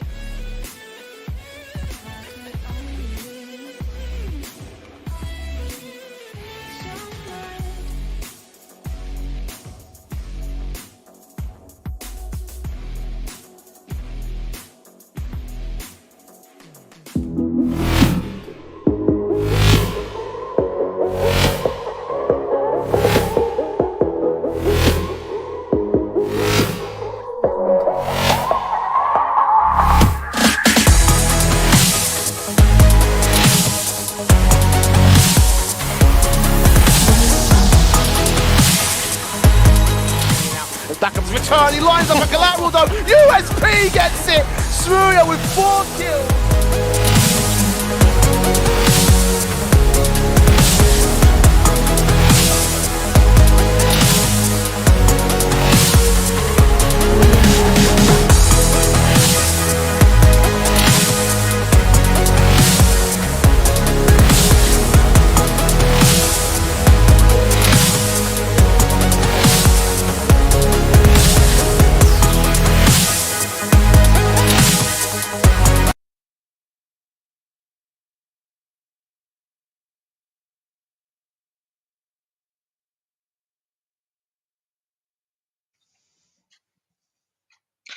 Welcome back, everyone, after the break. I hope you're refreshed. You got your snacks or your cup of tea or whatever your cup of tea is. Well, we got a really exciting game coming up between some really good players. It's going to be against Team Reckless versus Makaveli. Both teams have very good veteran old Counter-Strike players, which I've known. Some of them are friends of mine as well. Before we get into the game, Autumn, so let's before quickly we move on to the next game. Let's quickly dissect what happened in the previous best of three. So, last dance taking on for Dig or Dig. I'm sorry if I pronounce it wrong. Let's quickly go over it. And what are your Yeah. thoughts about the game? Well, it was interesting, right? Both teams were trying to have fun, showing some display of skill. Last Dance, of course, again, been playing this game for a long time. Very good players in that team. I think we'll see more of them. You know, more tactical depth, more. Maybe not too much in terms of aim itself, but we'll see maybe some strats from them that they used to use. You know, when they used to compete full time in CS:GO. Um, but yeah, it was an interesting one. Again, it's nice to see them play again. It has been quite some time seeing them in the server, seeing them on LAN as well. So overall, fun game, good display of skill, as I said, and we can now move on to the next game, which, as you said, a lot of veterans, right? A lot of veterans, old school players, and I was just speaking to Ken like a few minutes ago on Steam chat, and I was like, "Are you guys are still playing Counter Strike?" Because these guys were when I was like 14 or 15, these guys were a bit older than me, so they were like in their, you know, late teens, and we were like 14, 15-year old kids. So they have a lot of experience when it comes to LAN and Counter Strike. These guys have probably played Counter Strike for more than 15 years. So there's a lot of experience on both sides. And I want to see what state these players are in right now because it's been a while. We haven't seen any lands, and online play isn't for everyone. Some players shine at LAN, and just coming touching on the topic of LAN, and we're talking about the transitioning to Valorant. And we're talking about CSGO because I play Valorant as well, but I haven't got to that level. I just picked up the game because I've played a lot of Overwatch at tier three in EU, and then I transitioned to Valorant just a couple of weeks ago. Um, so what do you think makes those two games different apart from just the rounds being longer, the utility being, class specific like Overwatch or Rainbow Six Siege. What I'm trying to talk about is what makes CS:GO more unique in an aspect as a competitive game. I mean, of course, CS:GO has been around for more than 20 years. Valorant is just new, but I still don't. The point is, CS:GO still has a really, really large land presence. I mean, sure, we do might have a better ecosystem for Valorant. There's more teams, and they already entered the market with a free-to-play mechanism. Right, you don't have to pay for the game. CS:GO was a paid game. We had to buy copies of 1.6 at one point as well. So keeping that in mind, and then coming forward, I mean, we've both spent years and years playing alt CS. Valorant just got out. So, what are your thoughts? I mean, Valorant is still on an online sort of thing going on, while CS:GO is, Hmm. We're already back on LAN. We already had amazing Katowice was an amazing LAN tournament. And yeah, before I come to you, a huge shout out to Golden Hall for making this LAN possible. So yeah, what do you think makes CS:GO more unique in that perspective on LAN versus online play? Well, I mean, when it comes to comparing games, right? Valorant is ability dominant, of course. We in CS:GO, it's just smokes, mollies, and flashes, and it's just raw aim. So in a game like Valorant, there's a lot of get out of jail, free cards. In CS:GO, you don't really have that. For example, if you're taking an off angle with the op, you have to hit the shot, right? There's much less room for error. But then in a game like Valorant, you have reses, you have dashes, you have a lot of things, to help you to get out of a bad situation. So in terms of room for mistakes, CS:GO is much less. And in a way, in that sense, the skill ceiling can be much higher. And plays, incredible plays have more depth to it and it feels better, or at least that's the way I think. Um, so when you watch high level CS, it feels good. At least I don't feel that too much in Valorant, because there's a lot of different ways to get kills that may not be too entertaining. There could be more luck or more RNG involved, and yeah, there's still high skill ceiling for Valorant. It can be exciting, but CS:GO is, I mean, CS in general has been out for like since 1999, right? And it's still going strong. In terms of fundamentals and just in terms of pacing, there hasn't been too much change. But in a game like Valorant, there has to be meta changes all the time. But CS:GO just never gets old. And as you said, um, we've had lands. We've had so many lands. We have Blast Premier. We have IEM. We've had a major. The Navi finally won, and not EU dominant anymore. We have a potential era of Navi, CIS teams. So it's great. With that, we have crowd experience back, and the versatility of CS in general, and just sponsors and everything is much more versatile than what Riot can offer us. So yeah, it's great to have lands back, and especially in a region like Middle East, we haven't been given too much love compared to the EU or NA. So this is always nice, like a breath of fresh air for us. And of course, thank you for all our sponsors, Timer, Republic of Gamers, and as you said, thank you to Golden Hall for giving us this opportunity to have a LAN again. I'm not there personally, but I'm sure the guys there are having a lot of fun, shouting and screaming and enjoying the comms and just having a good time overall. Yeah, I mean, the thing about I missed most about lands. So I haven't played a lot of lands, but I used to attend because of my one of my best friends used to play a lot of Counter Strike. He used to drag me to all these land tournaments. He doesn't play the game anymore. He got married off and he settled down with a different approach in life. But in our youth, when we were in college and school, we used to drive me to all these lands. And the good thing I really liked about this region, and a lot of players already know me, some don't, but the old school players they already recognize me if I go to one of these places. They have this kind of a bond between each other, right? They just hang out together, even though they might not play on the same team.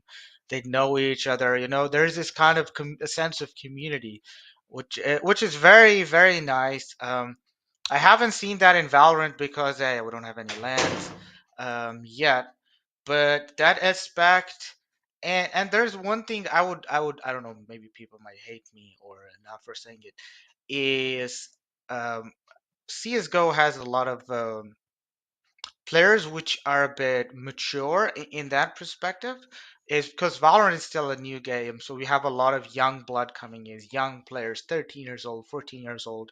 So there's a generation gap between these two players who started with Counter Strike and players now who are playing Valorant. So there's a sort of a generation gap between them.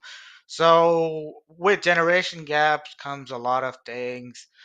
Maturity is one of things, exposure to land and vice versa. There's a lot of things, the list can go on and on and on. But I am very excited given I was part of this entire ecosystem for the last 7 to 8 years.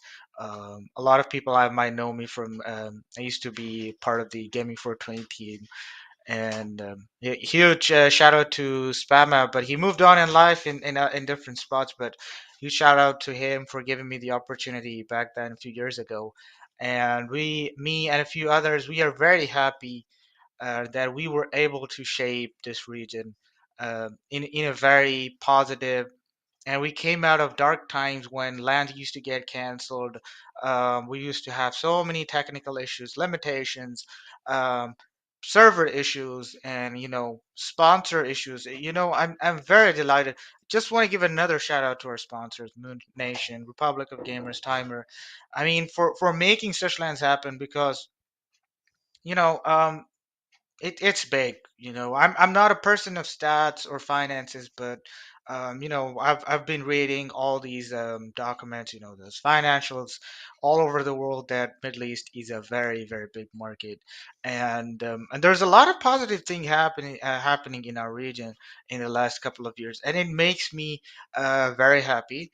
I'm really, really confident that probably by the next CSGO major or the major after, we might eventually see a team from our region to play a major. I think the last team which came close was Nasser Esports with the old lineup with Breaker, Nami, and Carbob, KitKat, and I believe they had talks, and they had one more guy. I can't Nami. recall who's that. Havoc. Yeah, Havoc was also Oh playing with yeah, them. Havoc. Yeah. Yeah. Oh, that was a So this was a long time ago. legendary roster, which Impulse, there was Smasher, there was Sticker. Those are like the top players cementing their name in 1.6. They played international events, and they did go to play on a couple of minors as well. But that was the peak of our region. But I still believe there's more to come. There's so much more young blood that we are definitely gonna see a team representing. We'll definitely see some cool stickers very soon. Hopefully, not in the next major, but the major after it. I am pretty hopeful. We'll see some localized, um, some stickers and being able to, get those in our, those signatures and vice versa. So I'm very happy to, I'm very open about it, and it makes me, it makes me very happy. Yeah, you're not wrong there. We still have a lot of good talent here, and I mean, a lot of teams are expanding in the sense that they're bringing in EU players, or we're going a little bit further, but we still keep the core of Middle East, and that's important. As long as we have the core, we can still represent Middle East. So yeah, I mean, in terms of that, it's looking fine. It's looking good, and hopefully we can get the next game started as well. It's going to be a good one. Seeing how these veterans interact with each other after so long, not having a LAN for quite some time, this should definitely be exciting. Yes, I believe we have some technical issues. So once that gets Mm. sorted out of the way, we'll get into our game. Yeah. So Autumn, I just got one quick question for you because I'm out Hmm. of this loop of the ecosystem for a while. Because yeah, when you live here, you have responsibilities. So I went back to college, so that time I was completely out of the loop on what was going on. So there's Hmm. two things I would like you to shed light on. Is it's good that that other teams are bringing in international players to mix in. That's good because that helps um, players to get mature, to get that vibe, kind of get understand how the professional scene works.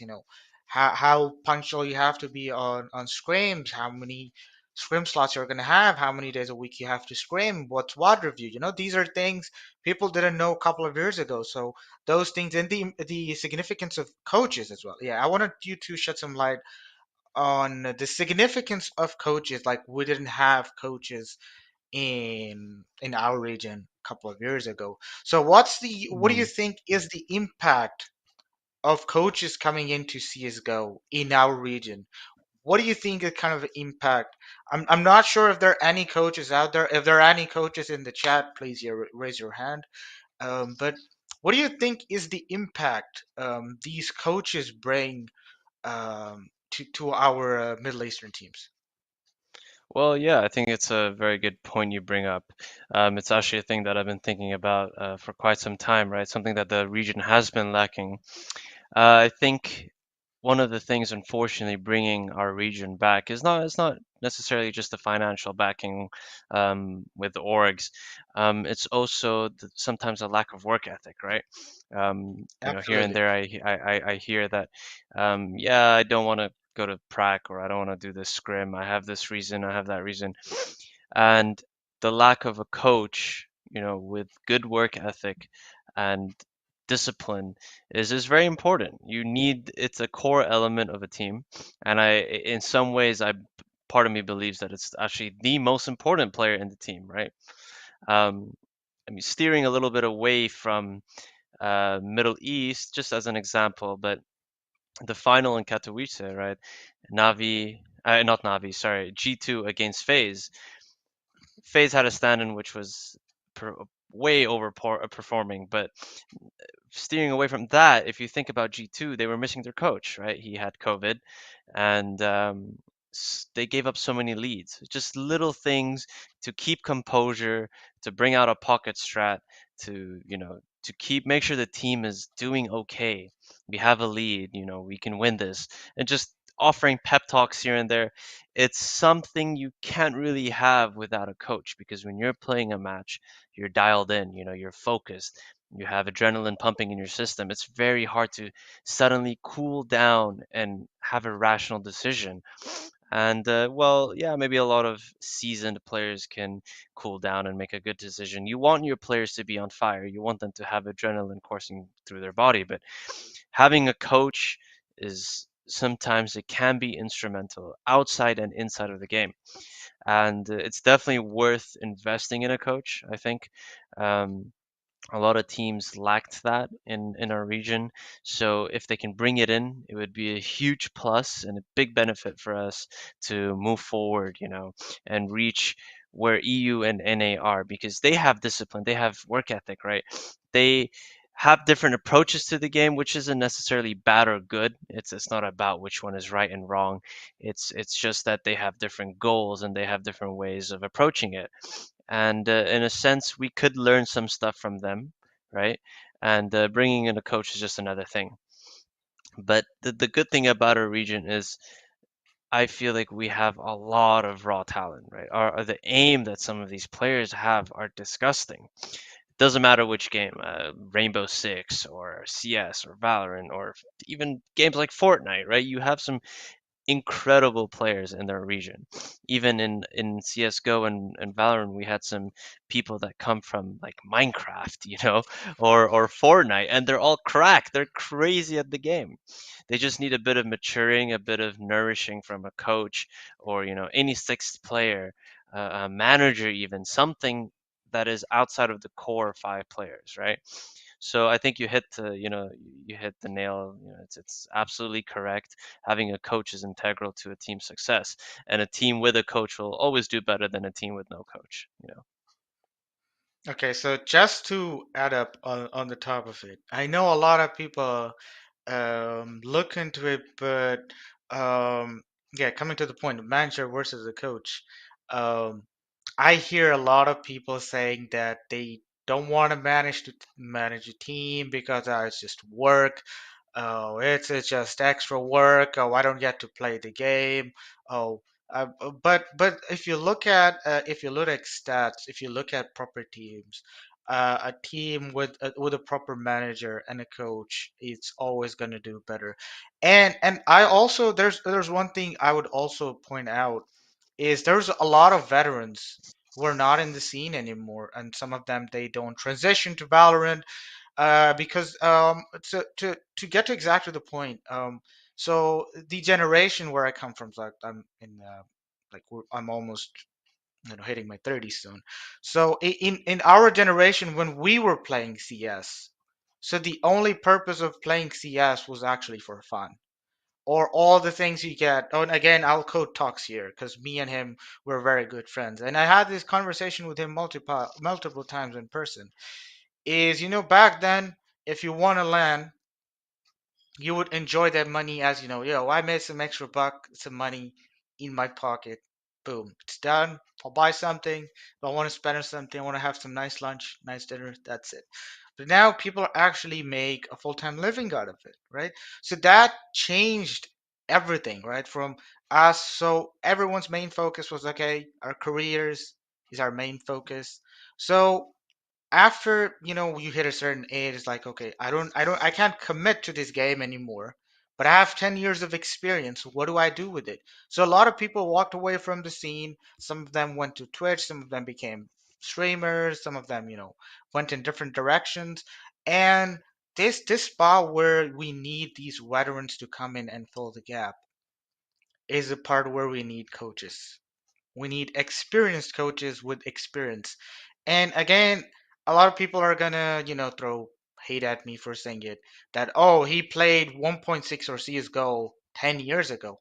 But you need to understand that 10 years of experience is also the wisdom. He's probably learned in so many games where he lost in OT, or so many games where he probably lost 16-14, right? There's not a lot of teams who are going to learn from 16-14 loss and are going to put their head down and like, oh, we lost 16-14. We don't want to play as a team anymore, right? Hmm. So that gap needs to be filled in. And if any veterans are watching this game, please, man, the region needs you. Come on, the region needs you. We need you guys to back up our youngsters or the veterans who are playing in the game. We all need to work together.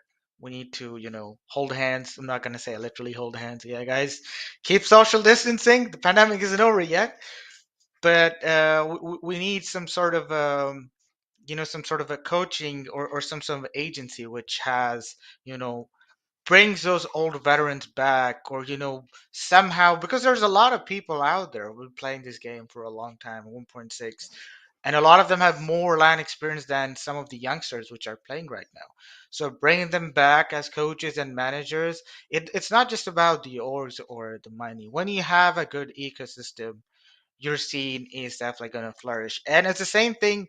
I'll just give you two pretty straight examples. The reason why Sweden was so good at 1.6 is because they had a very good land ethic. They had very good lands, and we're talking way like 2000, early 2000. So they had the best teams. And then when we come to CS:GO, we're talking with Australis. Um, this is the best team. And hell, they even had a psychologist traveling with them. They had a good coach, Zonic. So one of the best Counter Strike players of all time. They had him coaching, and they even had a psychologist just to help them. And look what the achievements they've done. I mean, okay, all great things must come to an end, and that aspect should be respected. And so yeah, to get to the conclusion, it's very important for our veterans to come in and shape the talent. I know it's a bit hard, Hmm. the attitude and vice versa. I sometimes I get annoyed as well. I play a lot of ranked games. I started to play Valorant, so I kind of get the idea. You know how the young players are like. They're not as calm as we used to be. They junk up so much caffeine and they're hitting nasty shots to the head. Hmm. And sometimes I like what? So yeah, there's good hope. And yeah, again, huge shout out to Golden Hall for making this land happen. We need good lands. We need good Counter Strike back. And I hope we have more lands in the future. And yeah, I'm really looking forward to it. And yeah, again, huge shout out to MESL Talks and all his admins, all the crew who works hard and being able to provide an ecosystem for players to play in and flourish. I know I've only played a few games over there, and when I used to play on Face It, and that was when Face It was in closed beta, we had no servers, so the only option was playing 110 ping. That's not fun. The other player has an advantage. And I'm really happy they launched this initiative, and it's been going on for a few years and it's very successful. Even if you're a filthy casual or you like to play one or two good games per week and you want a good experience, I would recommend go check MESL out. Play some games over there. It's so much better than playing, your average ranked game, which you're gonna get stomped by a bunch of Hmm. cheaters anyways. Yeah, So that's yeah, true. Huge shout out to all these guys. Huge shout out to all our sponsors once again: Timer, Republic of Gamers, and Moon Nation and BizWorks for making this amazing land possible. And yeah, we're gonna be going live soon. So Autumn, anything you gotta add Mhm. on top of what I said? No, really. Other than that, I just agree. If you have the assets, if you have the resources, uh, it's obvious that you will do better than without them, right? So Absolutely. yeah, it's very important, and you're very right. Teams like FaZe that just won Katowice, they have Robban as their coach, who is again another legendary 1.6 player, right? Guy was incredible at 1.6. And you have a team like Heroic exist, another very good 1.6 player. He did play CS:GO, but he gave it up. He retired, and now he's a coach. And Heroic, maybe they're not the best team in the world, but they definitely perform very well. They've done so many upsets in the pro league, and FaZe, are getting better and better, and they have the resources. That's something very common. So yeah, I agree. I definitely agree with everything. Well, that got out of the way. Let's see where we are with the games. I hope we will be getting an update real soon. So, just a few. Okay, so before we get into the game, let's talk about some of the players. So, Flip, Noble, Double Dutch, and then we got Makaveli, we got Smasher, we got Ken. Um, Veterans from 1.6, Lanners, they used to play against each other all the time. Flip, really good friend of mine, so as well as Ken. Double Dutch, I know his elder brother as well. Both really good brothers. They've been in the scene for a long time, and that's the wholesome thing about I like about CS in this region. If like both the brothers are playing together and both brothers backing each other up, it's really nice to see that happening here. And yeah, Flip, really nice guy. I mean, sometimes I pop on his stream. Sometimes it's usually playing pugs. A really nice guy. Ken as well. Ken is an old 1.6 player. He used to uh, I can't remember what team he used to play with. He used to play, I forgot the name of the team, but he used to play with the team with a player called Happy, Shooting Star, and they used to be a bunch. They used to play in the same team all the time. But Happy went his own way. Shooting Star decided to move on in life. So he is one of those old guys. And then the other side, you got Noble, really old OG player, Flip as well. So what do you think? What's your prediction on this game? I think we're gonna go till we're gonna see a really good close three maps. Well, I mean, the guys like Nobel, and Double Dutch, these guys haven't left CS, right? They've put their energy and they have faith in the game still. They still play it, right? They haven't transitioned to any other game, and I'm not too sure, but I think they still play it like almost full time. I think some of them even compete, right? You have a bunch of players from the CS:GO scene that have actually just not left, and they still grind the game fully, right? A few names that come to mind is Misty. Misty still plays it. Pokemon as well. Um, so these names are old. They've been going around. They've been playing Face It for a very long time. And if I had to make a prediction, I think it will most likely be 2-0 in the favor of, I forgot the team's name, but whichever team Noble is on, So we'll see how it turns out. Hopefully, it's a tight one. It'll be nice to see see the teams forced to play out their hand. Show us some cool strats. Show us some resilience, or whether it be aggression or whatever it is, something interesting. Well, just to add, yeah, Misty. So Misty also got into games. I think he by with his influence by his brother. So a lot of people might know. Some people might know. His elder brother used to play Call of Duty. Used to be a really good player. It goes by the name of Strange Boy. And I also remember Hmm. he stunned everyone. Well, I believe there was a 1v1 challenge somewhere, at LAN, and his brother won that challenge, and that kind of surprised everyone. So I really have a really good friendship with his brother, French boy, and that's how I know Misty. He's a really nice guy, really good kid. I mean, if he keeps his chin up, and I am 100% sure he's gonna do great things. And I've seen him grow from a normal matchmaking player to full MECL admin, and I was there when they were working on the was it the PGL or PGL Abu Dhabi event? I was there as well. So he's a good bloke, and a lot of people don't know something about Pokemon. He got influenced by his uncle. His uncle used to be a Counter Strike Source player, and he used to play with them. I used to play with him as well. So Pokemon used to be a really young boy back then. We're talking 2009, 2010, or even earlier than that. And he used to occasionally come on. You know, he used to have like a baby voice. He was really young. He used to come on, and the Mm. kids would usually just go for the knife or just scout him. And he comes from a family where gaming wasn't considered a taboo or a stigma, so I'm really glad he's doing well even right now. But yeah, I did check up with him a few years ago. He got married and vice versa. But I still believe that he's got a good career out of him. Huge shout out to again MECL for making this for bringing this good platform, for bringing good emerging players, and I hope it keeps bringing more emerging players. And I also know that there's been a huge uprise in Saudi in esports, where the government is doing a lot of leagues. Um,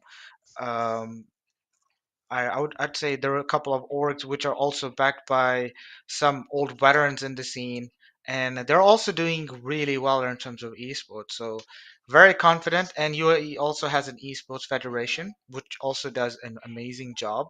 And these governing bodies they laid the foundation, and they are doing a fantastic job making sure we have good tournaments and we don't have any sort of trouble when it comes to players getting the prize money or the venue not being good enough. And these guys have been doing a tremendously good job making sure everything is all smooth sailing. So huge shout out to all the esports federations in the region, especially the UAE Esports Federation. You guys are doing a fantastic job. Please keep it going. We need good stuff. And I can't wait for more good Counter Strike, man. So, we're gonna be getting into the video shortly. So Mm. let's go to the map predictions, Autumn. What do you think? I believe we're gonna see Inferno. We might see an Overpass, and either we're gonna see a Nuke or Vertigo. I don't think so. They're gonna go with Mirage. Yeah, maybe Mirage will be avoided. If I had to make a guess, Inferno will be there. Um, it's a classic map, even though there were changes here and there since 1.6. It's still a classic map. I think Dust 2 will be in there as well. I know some of the players like Dust 2 there. For the third one, it might be tough because again, there are a lot of puggy maps, but then you can also ban these puggy maps, right? Depending on how much the teams have practiced or how much they've been playing those maps that are not as puggy. So it's hard to predict. But if I had to just, shot in the dark, I would go with just classic three puggy maps, Mirage, Inferno, Dust 2. Just because they're simple and, well, it's hard to say, honestly, what maps might come out, but we'll see. Time will tell. We're very close to finishing with the veto. So, yeah, going to be a good one. Well, I think they're not gonna go for Mirage because Mm, Mirage has that more of an execution barrier than other maps like Inferno or Dust 2 does. So you need some sort of certain executions you need on Mirage. And hmm sometimes, you get sloppy on execution. So if that happens, there's a chance the game might slip away from you. So if you don't have that kind of a puggy approach, sorry, yeah, excuse me, a puggy approach on maps like, let's say, yeah, Vertigo. Vertigo is a really fast-paced map. You could go fast-paced, you could slow the pace down. I believe I would predict Vertigo over Mirage. Or if some of the teams are really well prepared, I think we might see Nuke. And I mean, Nuke has been one of the good maps since 1.6. I absolutely enjoyed playing Nuke in 1.6, in Source even, because the Source iteration of the 1.6 was a bit more, had a more dark Neo theme to it. So it was always fun to play Mm, that. true. And the rework on Nuke, absolutely stunning map. There's been a few changes because of that. Now you can boost outside on the silo solo. Before that, you couldn't do those boosts. And the inner bomb site was different. You could go all the way around on Heaven. So a bunch of those changes made those iterations of CSGO, the map iteration of CSGO, really good. And I always enjoy good opping a nuke. It's opping a nuke is like a really hard challenge, and especially we've seen Mm, some good oppers throughout the day. So I wouldn't be surprised if one of these teams wants to play. Okay, let's play some nuke. Oh, we're gonna put one guy opping outside, one guy opening out, up and down a ramp, and we'll just to hold cabin with a bunch of mollies and smokes, and we just block it down.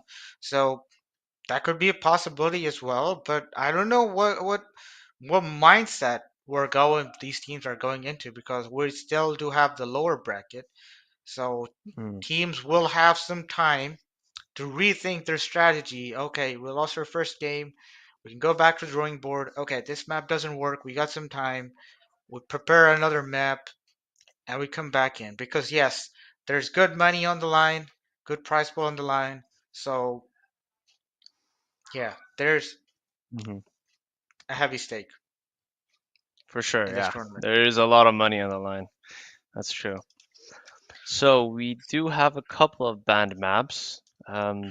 Overpass is banned. Ancient is banned. No surprise. No one wants to play Again, Ancient. nah. It's a very interesting map. You know, it's a new one.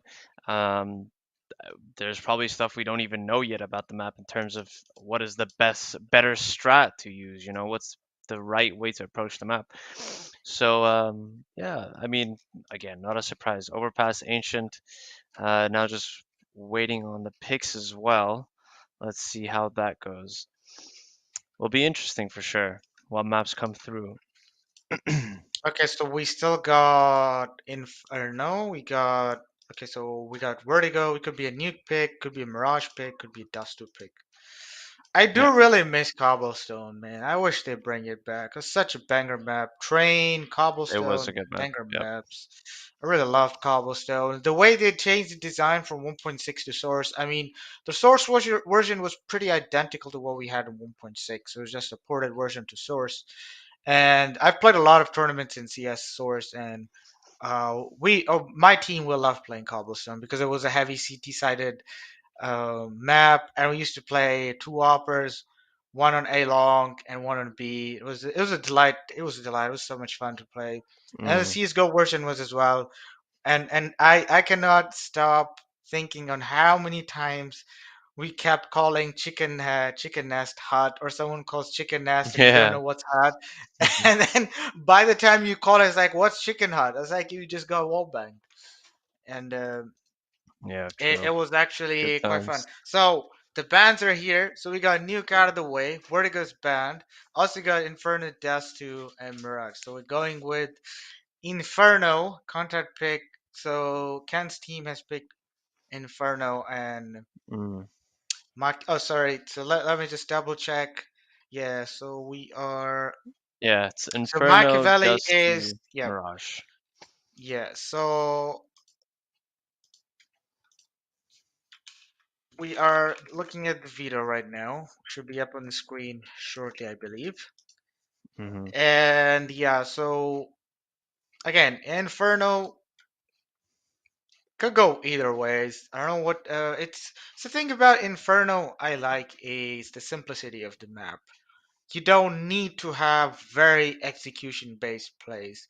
You can just put a standard default in T side and you get so much info, you get a pick or two, and the map's pretty much open. Like the banana in the mid control, or put one guy in apartments, put one guy in second mid. You have so much map control that it becomes so easy to play Inferno. And Hmm. on T side, and if some teams have, sometimes a lot of teams have setups, fakes towards A. I've seen a lot of interesting fakes towards throwing some smokes in A and then doing a fast banana push. or slow smokes towards B with some mollies towards B and a quick rush towards A. So there's a lot of possibilities that teams could play around with fakes. And then when it comes to Dust 2, it's just um, it's just raw Yeah, aim battle, just raw for sure. pugs. Mhm. The better aimer gets on the top. But I want to see what type of aim these guys are bringing for playing this game for so long. Really excited to see this game. So many old names coming back to CS. Very happy to see them still playing kicking ass. So we are gonna get right into action any moment now. The games are live. Mhm. So Yep. we're just waiting for our beloved broadcaster to get us on board with the game. I believe it's going to be very short, so we're starting on Dust 2 and Team Makaveli. Oh, sorry, Inferno and Makaveli is going to be starting on the CT side. Mhm. Yeah. So the game is live apparently, so we should be able to go in real quick. There we go. So the team names I hope are going to be fixed soon. Okay, so we have a fast banana take from the T sides. Only 2 people on B, 1 guy already falling, Lala going down, and Smasher following as well. The retake is coming solely from CT at the moment. The T's are swarming all over the site. They're even pushing towards coffins, construction, and just immediate trade frags, kind of forfeiting the advantage that they had, and suddenly it turns around.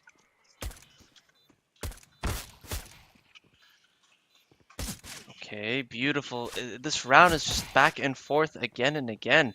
It's so interesting how we see the dynamic shift here.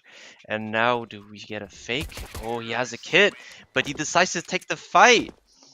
What a beautiful fight that just instant headshot, not even given a chance to the CTs to hit a tap on the bomb or sit in the smoke. Good plays there. Lovely to see from the T side. Again, some of these guys, Nismo and Risky. I mean, Risky has been dabbling around different games, but it's nice to see him back playing CSGO. We have Nismo as well. Yep.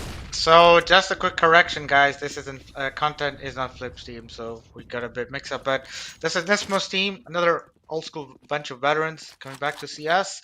So let's see. So Machiavelli and content, and one up on content, winning the first pistol round and going with a couple of Akins instead of Mac-10 and full utility. That's a bit of interesting play, and Smasher with the Zeus, but not being able to do anything with that. But again, really Yeah, good, beautiful fast-paced. two-piece. Yeah, nice two-piece by Cola, just taking advantage of those 2 angles there. Nice flicks. Goes even for a third one. Beautiful headshots. Only headshots, by the way. Pushing in for more ecos, but he gets taken down. That's why you don't get greedy on these ecos if you want to maintain a nice KD. Nismo finishing the But round. It's an 2 easy kills going 2-0. down, so 2. Oh, but they did save the 2 AKs, but they lost. I think those 2 Galelas they lost. So Tees will have to buy it. But did the bomb go down? If I'm correct. Yeah, the bomb went down in the Yeah. first round, so I don't think not the Right. second one though. So yeah, so the bomb didn't go down in the second round, but they'll still be able to buy up again. So they got Deagles and all the utility they need. But 5 Deagles coming out of Machiavelli. All of them old Yeah, school CT's players. went for a stack on banana with a nade. 4 nades and 1 smoke available for the Oh, CTs, and nice angle from Nismo to peek and get that pick. And yeah, a bit of now, an interesting smoke. But again, the nades were not fruitful and it got no value actually. But yeah, T's are posturing towards the A site now. Bomb is still stuck in second oh, mid. nice Itachi shot with a by nice Ken. one back. Oh, so Itachi is Yeah, Ken, Ken, if yeah. I'm right. Yeah, so nice shot, nice timing of that headshot. And now 3-4. So they got an AK and a Molotov to work with. And the bomb was dropped in second mid. Now the bomb's gonna make Yeah, toward A good pathing slowly. by Cola. Avoiding the mid fight there with Ken, right? He goes towards Oh, apps. Nick comes Oh, in that's a and crispy kills. one tap. Okay, I see you, Nick. Nice timing on the lurk there. He's probably looking for some B presence. And you see, even though he's completely left, Lala's looking for it, right? So just that simple presence buys them precious like 5 or 6 seconds on the rotate. Again, nice push through the smoke there. He did not expect that. Final guy looking for some exits to the library. Nice finish by And now, Cola, looking crisp and clean. so early 3-0 lead to content, and looks like Makaveli is gonna go for that first gun buy round. You know, there's one thing. So the Deagle play was originally the 5-man Deagle play started to show up around the Envy days when Happy was playing CSGO as well. So that's where everyone figured out. Okay, so 5 Deagles on second round. If you lose what's it called, anti-eco, it's worth it. So a lot of teams started to adapt it. But before that, it was all the CZs. But I still think P250s are just superior. Like you could get armor and more value out of P250s because you only need 3 bullets with P250 and 3 to 4 bullets and 2 bullets on the head and has a better recoil than Deagle. Anyways, just as we speak, Kola gets Lala and we get F9. So still too early to say. Yeah, Still a nice, man nice beat advantage take for the here. You know, CTs. Fast B take good coming in. read. Smokes goes out. Kola in good positioning kills Smasher. And now he's gonna clear up construction. We is in the construction looking if he could try to Guy get. is looking to take a kill, but his team is not here yet. Oh, and Oh, Nicola's not aware of the perfect timing. timing. He doesn't know. Yeah, he doesn't know that he's already so deep, right? There was no presence from the other 2 players, so he comes out, and it's a bit of a surprise. Now, CT still have some utility. They have a smoke and 4 flashes. They need to use this here. Oh, and Oh, but Nick they're gets not utilizing the insane utility that trad. they have. Trades were Yeah, not it's a happening for beautiful. CT, so that went down the wrong way. Even though we had a first entry kill on the retake, but it didn't go the ways for CTs because yeah, there was no trades coming in from the CTs. However, that pushes out content 4-0. This is the first time in the day we're seeing a T side on an Inferno going up at a very good start. Okay, so now we have another half buy somewhat. As you said, the 5 Deagles are back in play. Can they get some taps? Nope. Nick is looking sharp. This guy is clean. It's a nice bunch of headshots from him. He's looking for a second one, and he does. This guy's on fire. His clean, beautiful aim is helping him out here. Just a simple take throughout B in the middle area. Final guy, 6'9", just sitting in boiler, trying to look for something. Maybe a timing. Oh, and there is a timing. He's about to find someone. The Oh, bomb he's is in got the ramp. bomb! And now Yeah, all he has to do is just use that smoke and hold the bomb. There's yeah, only but the 1 smoke minute, off. and he gets 2 Oh kills right no. away. Oh, Oh good my god, recovery he from the tees. almost had it. He almost had it. If you pop that smoke up lower mid, I'm pretty sure this round was gonna go all the way to CT. So CT is showing up some resistance on that pistol round. The pistols they bought, so that worked out pretty well. So now they got a good bank to work with. The op coming in on Smasher, and every 4 M4s. And just 5 AKs on the side of T's. No ops in play so far. See, again, aggressive banana play coming from CTs. Oh, full flash smasher, but does not miss that shot. Gets the kill on Nick.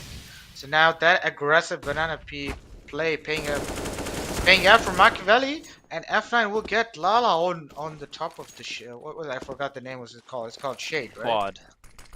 Yeah, quad. So on top of quad, gets the kill, and Risky Yeah, gets the nice pick. take from the tees. Nice You know, trade. they're showing a lot Oh, of Ken is confidence. in beautiful Top- timing. He gets insta 2 Oh. kills. Beautiful Yeah, arch that's nice. positioning. And now it's Now down there's to another 2v3. The last time it was a 2v3, the tees won, right? Are they gonna win and there we another go. one? And there is an op retaking as well. And this time they do have a flash and a smoke again, not being utilized, but it's just raw aim right Ken now. gets 1. It's the Now it's all down opper. to 1-1. It's all to the upper. He's so low. He hit the shot. Smasher gets it. Wow. He hits both the shots. Even after tagging him. My God, Smasher. He still Yeah, got it in the him, man. health He health still got it in disparity him. there. not mattering too much, but in the I end, did still the expect op him to prevailed. pull out the USP, but Smasher was confident, and he actually hit that shot with the op. And here it comes the pause. I believe it's some technical pause. Technical, yeah. Yeah, but good recovery from Makaveli. Good 2K coming in from Ken. Yeah, it goes by the name of Itachi these days. So really, really, this is starting to show up that the CTs did come prepared for a proper strat. And as the series, as we move towards the uh, mid rounds of the first half, we're gonna see those preparations, those strats they have prepped for in this half, because there's a lot of stuff you could go. You could do for an aggressive second mid play. You could do aggressive mid play. You could do an aggressive three-man banana play. There's so much stuff you could do in Inferno, and there's so much variety of threats you have. So I'm looking forward to see what the CTs have to offer so far, even though they had a bumpy first few rounds. So yeah, let's see how this one goes. Yeah, just a slight technical issue here. We'll be resuming shortly. But yeah, taking a look at the economy of both teams, right? This is a tough one. Whoever wins this one will probably run away with 2 more rounds or so, because an equal will come in. And it seems like teams aren't really saving, right? Even if it's a 2-on-3, they're going for it. Or if it's a 2-on-4, whatever it is. So let's see how it turns out. I mean, the T's have been abusing both sides, right? They have some nice takes, good defaults, and I've also seen some nice lurks from Nick. You know, he's walking out mid, you know, taking certain fights, not going too deep. But okay, it seems like we can finally unpause. Technical issues should be over now.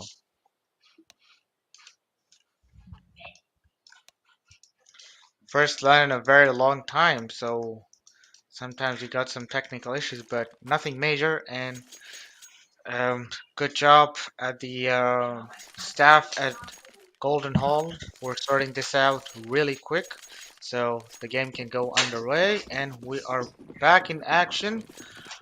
So full buy coming in from both sides since the bomb went down last round, so the T's can also have a healthy buy. Aggressive banana aggression coming in from both sides with Molotovs. Yeah, I Although like the that. T's are denied to enter banana with the deep Molotov. And now Ken looking to play that wall. Oh, Ooh. that's tight angle, but he gets tagged down to 3 HP. He'll definitely want to Ah. fall back. Ooh. Smasher Nice with move. that tiny peek on and that headshot on Nicola. Now the mid is open. Nismo and F9 gets 1 kill respectively each. F9's low, he'll get traded. And now his Ooh, second kill nice comes in, double. and Nick's down as well. Huge awareness by Risky, gets one. So now it's down to all on him to bring this one home. Can is solo with the op, so good teamwork by giving the op to the low HP player. And now Smasher's Yeah, got but the Smasher should M4. hear this and he knows, yeah. But So Ruski will Smasher's beat him to the already been punch. rotating, and Smasher's got a kit as well, and he's got full armor. So if he could get him Oh off no. guard on cross, He and yeah, misses the beautiful. smoke. Oh man, Unfortunate. that is unfortunate, missing that smoke, but Smasher so showing what is he Ah, made of that all. smoke. Yeah, so Oh. Smasher showing that he still got it in himself, really good. Um, that really good critical peak in Banana with that op, and then getting that 1v1 win for his team. So well played by him. And now Makaveli starting to wake up, building that momentum up. Aggression again in Banana with a bunch of nades. No op in this time and on Smasher. Although we see an Yes. MP9 and a FAMAS, and we getting that pick with the MP9, and F9 stuck in Mexican in mid, trying to get some damage out with the Deagle with the full armor. Still got a flash and a smoke. Smasher pushed out all the way from Banana. I hope he can spot him, but Yeah, he F9 gets misses the away timing. successfully. Now Smasher looks for the pop flash into second mid. Oh, by accidentally flashes himself as well. F9 tries to peek, gets down to 27 HP, and kills coming in from CTs, and Smasher gets one more. So Yeah, 6-6 nice niner. anti-eco in general. I mean, it was a force, but there wasn't much punch behind it, right? So as I said, content, whoever lost that 5-1 round, that was crucial, right? You can probably run away with a few more. And content decided to force again because they probably feel like they have the lead and they can, if they win the next round again, they will force CTs on the eco. Well, now they're facing the consequence of forcing 2 rounds in a row, and now they have to stick on an eco, or like they like to call it a deco, because there's just a lot of deagles with some with a tech Oh, 9. Nismo goes down to Nismo we loses the again first in fight. that Mexican spot, but we drops down to 19 HP, so he's very low right now. But he's got his teammate to back him up. Lala is with him in mid. Oh, he gets taken down, and Ruski with 6 HP. Somehow he survives. But now it's Yeah, all down to 6-9 left to F9. anchor. Is he aware of the library player though? Oh, he checks that Yes, angle. he is. Beautiful. Good game sense by Smasher. Checks that angle, knowing that if one player pushed Arch, then the other one is definitely going to be Library. Good, good game sense. And taking Makaveli to 4-1, which was a 5-0 start for content. So Makaveli definitely in the swing. Got the momentum in their favor now. Everyone's been doing their job. The frags are coming in. Everyone's contributing. So now content with a buy round with 5 AKs now, and V again with the mid pressure. Beautiful play. Gets that kill. So now early advantage for the CTs. And here comes the boost, which you haven't seen in a while. And Smasher gets the person hiding in that Yeah, half wall. Smasher used that boost with the op a few rounds ago, and he got a kill, right? So why not try it again? And clearly they're not countering him well enough, so he's gonna use that again and again. Although that might be the last time, but you see Nismo's already taking control of pit. He got that kill on the anchor, but V's doing a great job maintaining his posture here. And Ruski's just running and gunning, and somehow he's able to kill V. There's one more on the site. It's a 2v2. This is a tense one, and Smasher goes down. Now Ken's left alone in the 1v2, but he has good positioning and good timing. He could catch off the planner, but he decides to play timing. He decides to go apps and try to catch off Yeah, someone it's who a was probably playing in pit. really good position coming out from content, hiding in that in the pit area, and making sure they can instantly Yeah. kill him off if he pushes, and they're gonna get him. So finally, Orion on board after a few rounds, taking that momentum away from Makaveli. Content gets the first round on board after losing 4 rounds in a row to Makaveli. Finally, they're showing up. That look, guys, it's okay if you lost 5 rounds. There's a lot of CS to be played in the best of 3, so let's keep going. It's all right. So again, the deco coming in from CTs right now, but they got 2 flashes, so they're gonna use those pop flashes to get those picks. Oh my Oh, god. Itachi does get Running one, kill but again. he gets taken down by the Molotov, and there's Smasher. He gets taken down by Barrels, and now just 3 CTs with Deagles in hand. While Oh, Nismo nice gets spray one control more, so by it does Nismo there. 2 more guys left. Pop flash through smoke. This could be huge. And he gets 2. He It is managed to huge. get 2. So huge pop flash coming in, and 6-9 coming in. And Good recovery by losing Ruski that there. 1v1. It almost got hairy. Yeah. Oh man, that was These so rounds are sweaty. We always with very that pop close. flash. We with that pop flash in that smoke. That if he didn't get traded right there, I think Machiavelli was gonna win that round. But huge eco coming out from them with only those deagles, and I believe they're going for another eco, so they can actually be able to get those ops and get the momentum going their own way with the gun rounds. So let's see if they can do some more economy damage to these. Oh, that's a huge nade in banana. Meanwhile, 5-9 takes down Ken. And we and Ooh, Lala beautiful again plays. working it out with perfect crossfire towards Banana. So now it's down to a 3v4. Yeah, but I think the T's realize now that they were stacking on B, right? It was just that sole player on A, and they did take him out. Ken overpeaked with a flash, and it was too readable. And Yeah, now but we have the bomb site pinch A is from all 2 open. sides. It's open indeed.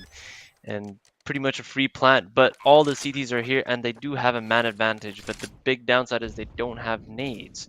But neither does the T's, right? But they do have the positional advantage. A couple of fights coming in, maybe V had a chance there, and F9 is in a good position, right? This is a huge anchor position. The pit, crucial, but Lala gets Ruski one, goes F9 down, gets and the one, Nick trades gets are back one, and we gets forth. one. The trades are coming in back and forth. It's now to 1v2.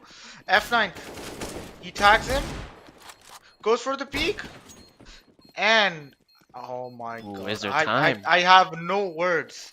I have no Yeah, words to no what just time. happened, but F9 really good job holding, being patient, and buying some extra time and making sure they get the bomb.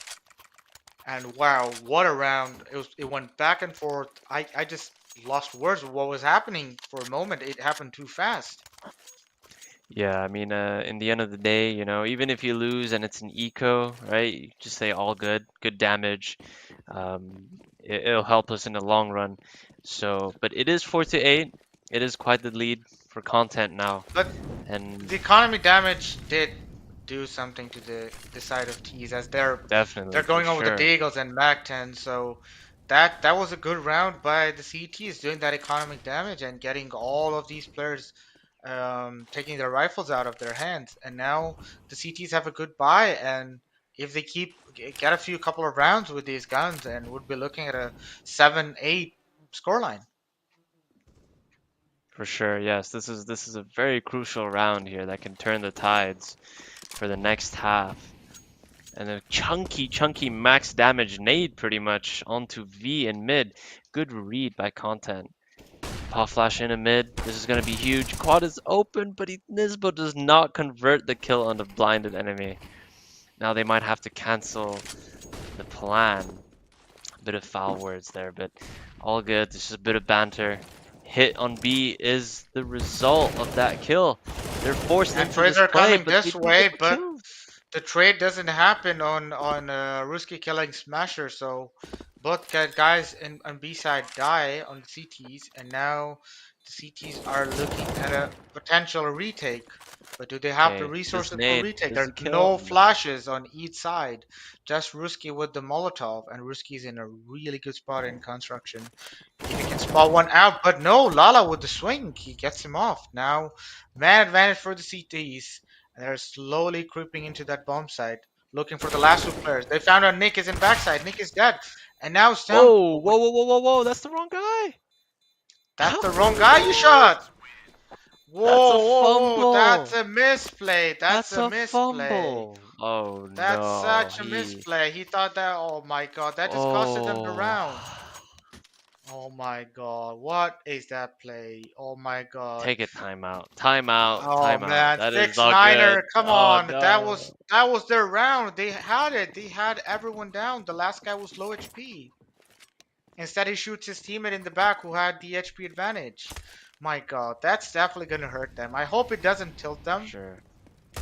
But True. Smasher with the peek in Banana does some damage onto Nick. Nate's coming out into Banana again. Aggressive Banana. Standard CT play. Okay, paw flash here. Let's see Oh, how this the goes. damage on Oh no. Cola with the Deagles.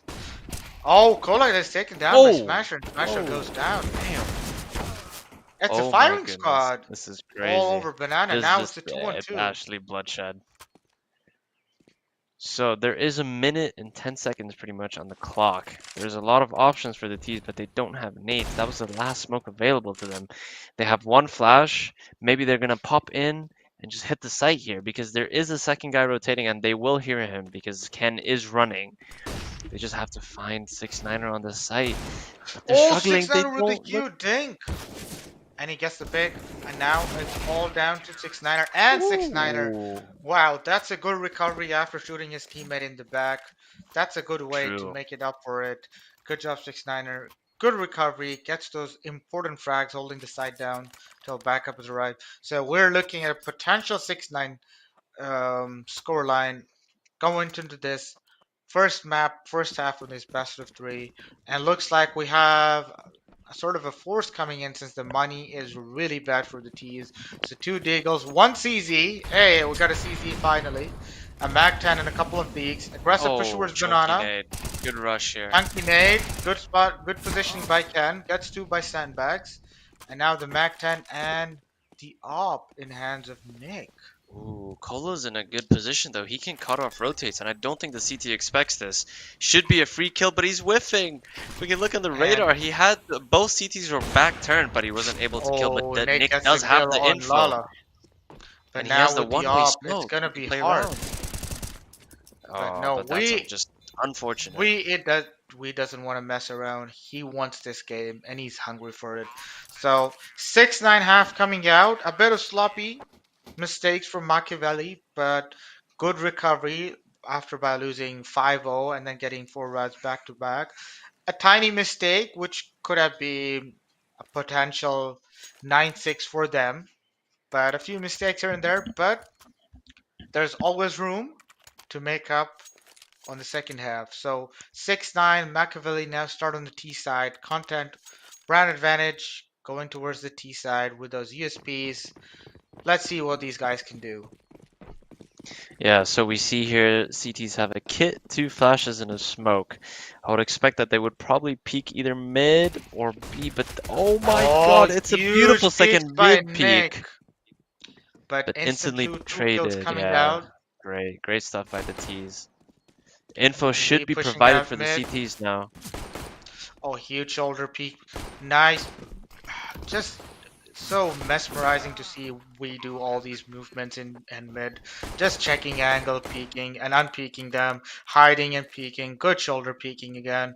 Like just look at his movement, so smooth, so mesmerizing to just look at how he moves back and forth. Oh, Nismo with a good one tap. Now he's got a task on his hands. He's got a kid as well, so now he's got to retake this 2-on-1. The bomb's ticking down. The positioning on the T side is really well done. Good positioning by T's. Machiavelli gets the pistol round. First pistol round of this game for them. And now they build on it. Yeah, now this is the crucial one. What does content do? They force right back. They wanna hit them right back, right? So they win the round and they want to stop their momentum. And here we see 2 AKs picked up, a Galil and 2 Mac-10s. Decent utility belt for the T's. Not looking too good for the CTs. They're going to have to come up with some good shots, and that's exactly what happens. F9 goes crazy. That's an insane scout shot. Instantly traded. But Ruski in a they get decent traded. position. Or Roski with the taser on the Zeus and the Smasher. Oh my god. Oh my Oh! god. Nick with another no scope. These scout force buys are definitely paying off for CTs. They've already Yeah, I got haven't, a huge man advantage. I've not seen the name Nick before, but you know what? I'm honestly very impressed. I like the game sense coming out of him. I like the confidence coming out of him. He's hit some very nice shots as well. But look at the T's. 6-9 is already near library. That's crazy. And Ruski's got a timing on V as well. But the bomb So now luckily is still in 6-9's hands. 6-9 has got a task on his hands. You gotta make it up, man. That mistake you made costed your team around.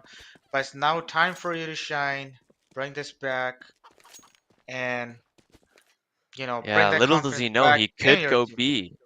He could wrap B because the guy pushed mid, but he doesn't know that. He's trying to get some more info. Only 35 So, seconds left. He he does probably hear the heard this. scope on Nick. Oh, Oh, but that's Nick got a unfortunate. beautiful shot on him. But, a bit disappointing from the side of Machiavelli. They had a good buy, but the scout force buy working out for content. Really good Yeah, force Nick buy. just going Definitely crazy pays there off. with 2 nice shots, right? I mean, getting an impact from just the scout is not expected when the other side has a bunch of AKs and Galils, but they do make it work. And now again, the force wars are back, right? It's just back-to-back forces. We saw these in the last few games as well, and it seems to be a recurring Oh trend. my god, Oh that's a my good shot god. by Ken in mid. Kohler trying to run out second mid, I believe. So we get the shot on him. So now early advantage for the T's. So I want to see how it looks like they're looking towards an A potential A play. But little does Smasher know that Nick is hiding in that corner. But Nick just peeks out, gets two, gets Oh three. my goodness, Nick. You are disgusting. I don't know who you are, but Your aim Perfect is. timing by I like Nick. it. Gets all three. I And now like it. Lala trying to retaliate with 1 kill. And now it's down to a 2v3. Still don't have to root Makaveli out. As long as 6ix9ine is alive, there could be something P90. happening. But Hello. Nismo with the P90 and Risky with the kill. Beautiful mid play by Nick. Perfectly timed. Peaked at the right moment. Gets 3 frags from that arch corner. And yeah, that just puts content ahead of this game. They're moving slightly towards that um, 15 round mark. They're almost there. And Machiavelli Yeah, doesn't no. seem to have any answer for it.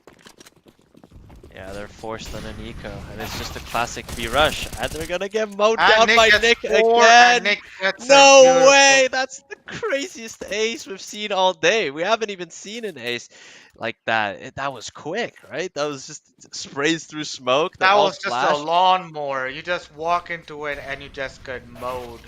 That's what Nick just did. And the flash by Cola was perfect. The perfect pop flash, and he gets all 5 kills.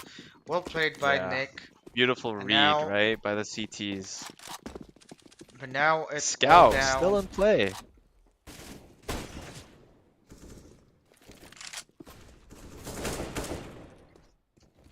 And now Okay, it's time interesting for the slow tease. round. Oh, Cola Ooh. gets the pick with the op.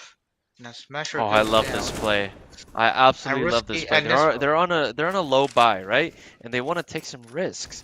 And they push down apps. Not only do they get a kill, but they get incredible amounts of info. And now this makes the T stuck in mid. Although Itachi gets a pick through the smoke. And another trade fry goes back. Risky gets another kill. This is again just it's always a back and forth kind of affair, right? And now they have to hit the A site because they're stuck. They don't have much utility. And they're being flanked as well from B if the flank does eventually come in. Yeah, play is revealed. Oh, good timing by Risky there. Comes out. Beautiful 4K. First one in apps, second one in mid, and the last two on the site. Machiavelli looks like they have no answer for this aggression by content. They just keep losing those rounds to these aggressions by content, and they're just 3 rounds away from taking this map home. Yeah, that was effectively a bonus, right? They did invest the op into the round, but they did also retain some of the lesser weapons. And now they just got some free upgrades. They have a couple AKs. They have the double op setup now. And, well, the T's don't have nades. They have 2 smokes and a flash. What are they going to do? This has to be a B rush. You can't go anywhere else with just 1 smoke. And one guy goes down already. And now Smashers again dead early round. We with the retrade, with the refrag, but Smasher must be frustrating to be the first man to die in the last 2 rounds consecutive. Yeah, And Nismo now still facing this. Oh, 15 HP, picks the correct angle. Good gamble by Nismo, good read. But this aggression I'm, is unwarranted. That is not necessary. I guess they're feeling yeah. themselves a little bit. Oh my God, beautiful Nesmo shot. with the shots. I'm surprised that this guy he walked out of mid without smoking towards long or short. So you can't usually peek both angles at once. Like you can only peek one at a time. So I know what they were thinking, that they didn't expect Nismo to be there in Arch, but still 45 seconds to go. Bomb still in the hands of CT on the T's. And it's a and now it's a 1v3. Okay, this is a very winnable round, right? You only have 27 HP on Nick and Nismo combined. He could find a kill here. It's all down to timing. Does he take the peak? He does, And and he he gets does the get the kill on kill. Nick. Now it's all down to killing Nismo, but Nismo with Oh the my goodness, Nismo. beautiful round by That Nismo. boy had Gets 4 kills. 15 HP. Nismo had 15 HP and he got 3 kills. That is just confidence right there, right? It doesn't matter to him. All you need is just one shot. He gets a beautiful kill in second mid, and then he gets a kill in banana as well coming out. So overall, it's just been individual plays, right? You had Nick get a couple of rounds here and there, a 4K and an ace, and now Nismo pops off. He was only on 11 and 16, but now he's coming towards that 1 KD. It's looking good for content, and it's looking rough for Makaveli. As you said, they are not finding the answers, right? Yeah, looks like there's no answer Machiavelli has to this aggression from content. Like they keep pushing them hard. Like again, look at the aggression from F9. He's gonna peek second mid and he's gonna get away with 1 or 2 frags, but he does eventually get retraded. But the HP damage has been done. And look at oh my Oh, God, Nick in that position. How were good reactions by Lala taking him down? And now suddenly it's a 1v3. Baruski with all the utility, with a kit and an AK. Let's see what he can do. Lala's and on he 10. has more Smasher on health 11 HP. combined. Yeah, more health combined than the 3 players on the T side. You're right, he does have a utility. He has a smoke, if he can line that up for Banana, but he doesn't expect this guy. This is a good off angle to take, and Oh, the good HP job by differential Lala does to not actually matter. convert that round. Finally, he's coming up to life as well. He was up a bit sleeping on the first half, waking up right now, but he's sitting on only 12 frags. So hopefully he wakes up and gets... And the Smasher is back with the op. So Machiavelli might be looking to get Smasher, get those early picks in mid. However, there's no op on the CT side. So this could be an interesting one as Smasher has to look for that first peak. And Yeah, he's and now the T looking sides for have that. ample utility, so they can take Banana this time, and they can slow down the round, right? So, oh, Nismo's in this But look position. for It's where a one and done. is, and he gets the headshot on Can right away, but he gets traded by Lala right away. Good trade coming in from the T's on the kill. But Lala is also low HP, but Nick is back all the way in Coffins in a really good position. And now F9 pushing up. Gets the kill on Lala and Smasher trades it back. And now Ruski Oh, again. crucial kill. That apartment aggression. But the bomb is still on the side in the hands of T side towards B. And Nick Nice all is off by angle himself on the here. side. Nick gets Beautiful. one. Can he get the second one? Looking to peek. And Cola's out, pushing out the smoke. Pushes the smoke and he gets him. A really aggressive push from that smoke. I didn't expect him to push. I thought he would just be spamming the smoke, but match point for content. Again, no response from Machiavelli onto that aggression from content. They keep getting away with all this stuff and with all the aggression in second mid towards Banana, and this is where they end up at an 8-15 scoreline.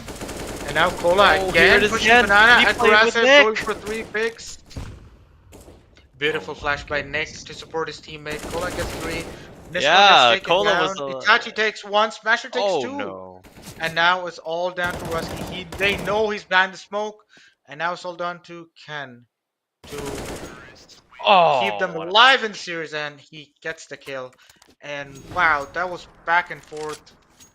Really good early 3K by Cola, but eventually gets denied by Smasher getting 2 and Kenwood closing up. Nick is already up 29 kills, with the highest we being 23 kills on DT side. So Nick is having an impressive game as well. I mean, this is the third 30k we're seeing in 3 matches already.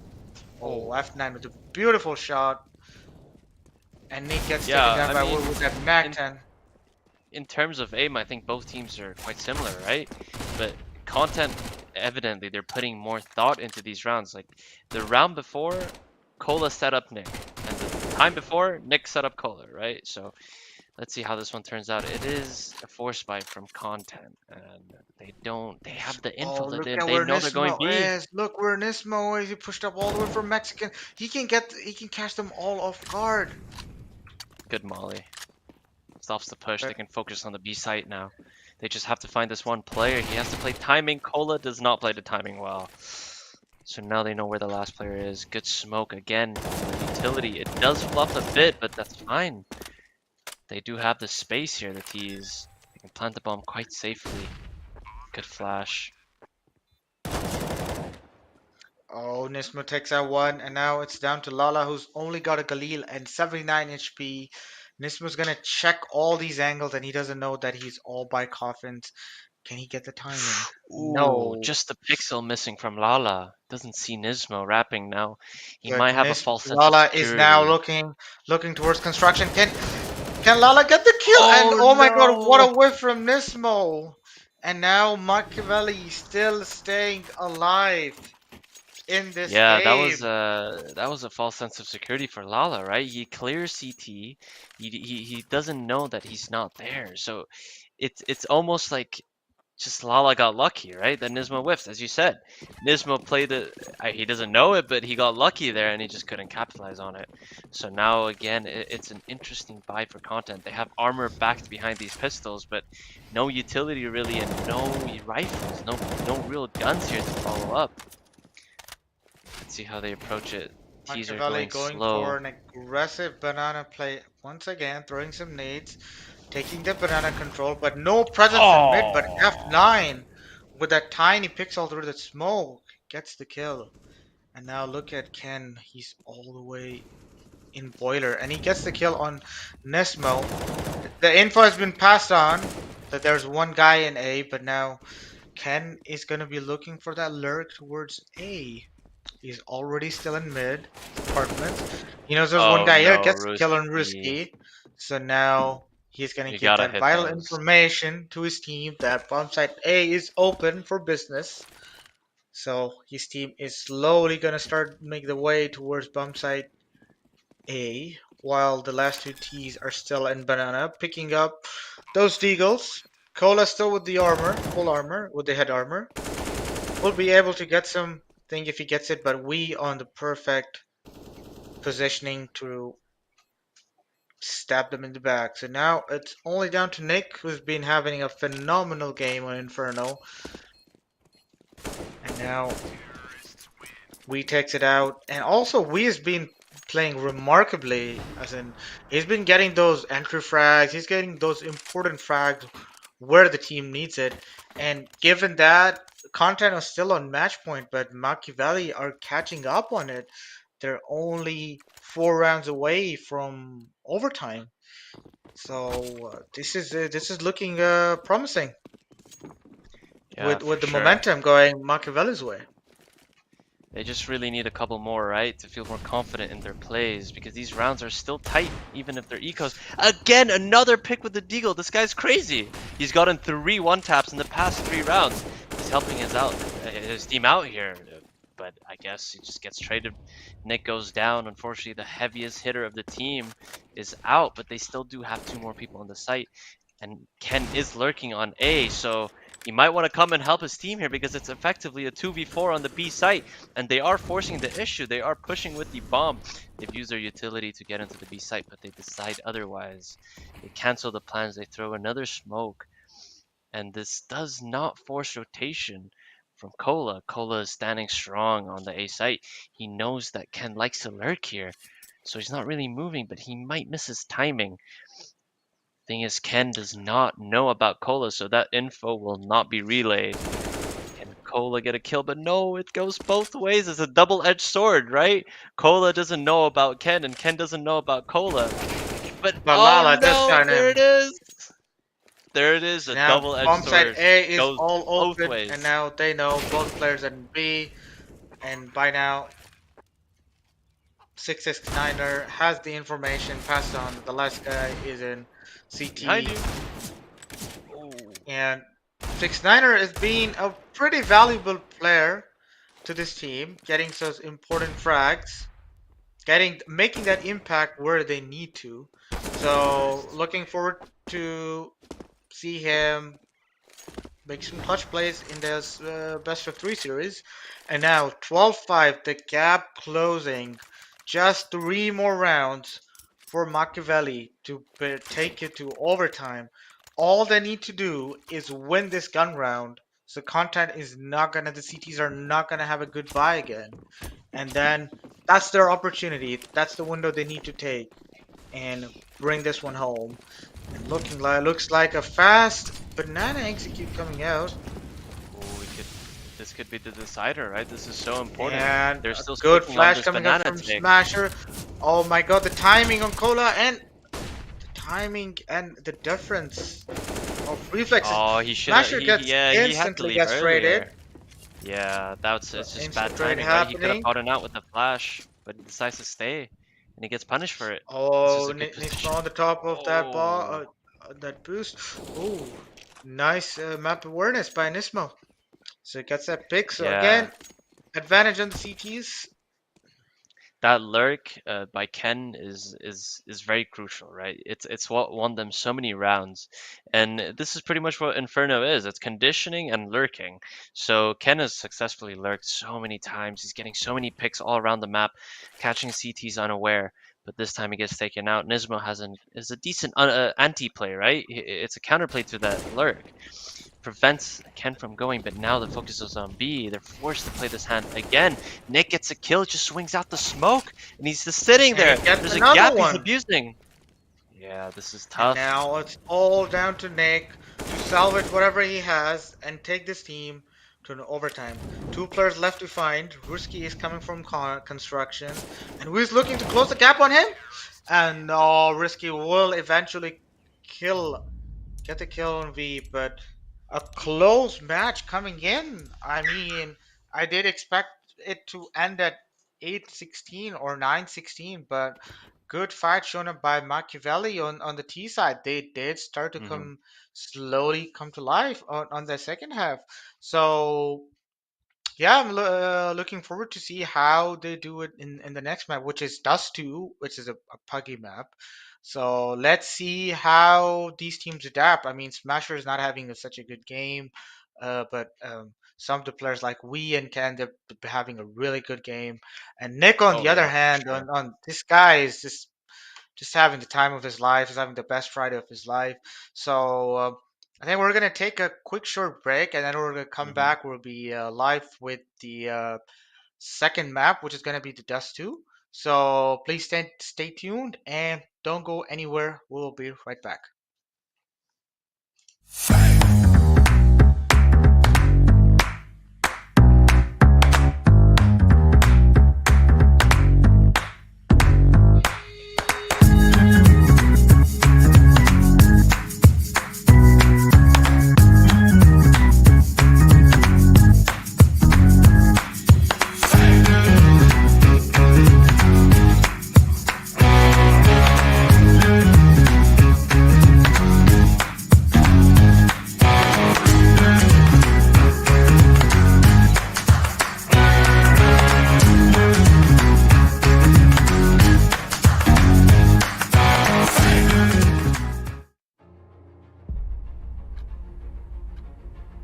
My child, I tell you, in life, don't worry about the past. Don't worry about the future. Don't worry about growing up. Don't worry about failure. Work with such enjoyment that you don't notice the time passing. If you want something in life, be prepared to work for it. If you want to play the game, learn to play it right. So when you look back in life, you can say to yourself, this I saw, this I experienced, this I know to be true. Dream big, keep your imagination going, and aim high. You may not reach the top, but you'll get further than if you didn't try at all. Be true to yourself and listen to your instinct. When you're about to give up, remember why you started and try again. You only fail when you stop trying. Be fully awake to everything about you, and the more you learn, the more you can appreciate the beauty of life.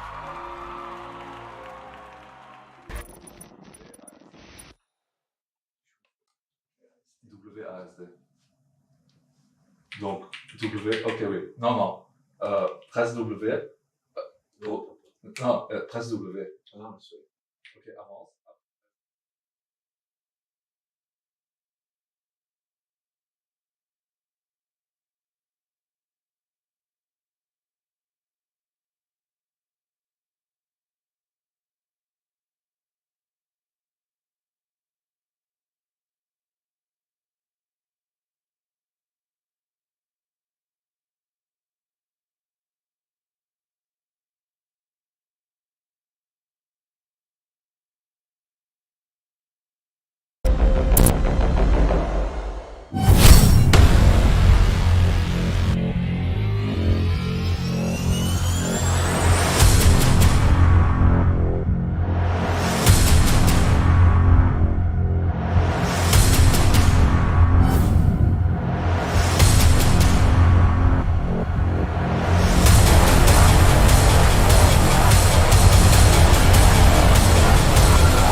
Welcome back, guys, after the break. I hope you got all your snacks and everything ready.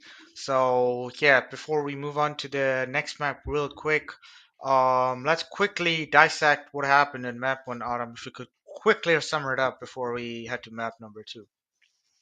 Yeah, I mean, a lot of amazing individual plays, right? Nick had a 5K, a couple 3Ks, all instrumental ones as well. It's not just like a eco mode down or whatever. I mean, the ace was an eco mode down, beautiful flash setup by Cola, and then just 2 rounds later, Cola getting set up by Nick. So you can tell that they're playing as a team, right? They're playing off spawns, similar to Dust 2, where if you have a long spawn, the guy goes pit, or if you have a B spawn, you go play B plat, to avoid any damage from mid or something like that. So again, both teams showing good prowess in terms of aim and strats, right? Good defaulting, nice banana takes, good nade usage. Just unfortunately, some rounds, coming down to individual skill, right? To clutches, a couple of 2v3s lost by both teams, honestly. So it was a very tight game. Could have gone either way. I think both teams have really good aimers. Um, in terms of some names that I've never seen, considering being in this scene for some time. V, I don't, I have not seen this name before. Nick, these guys they're coming up with some huge impact kills, right? They should feel good coming into the next map, even for the team that lost or won. I think both teams should feel relatively confident. If they can get a pistol round under their belt, they can string some more rounds here and there. It'll look good. So it's a game of momentum, the way I see, right? One team wins 5 rounds in a row, and the other team comes back with another 3 or 4. That was the story of the first map, and let's see how this one progresses. It should be a fun one. Again, more puggy map than Inferno, right?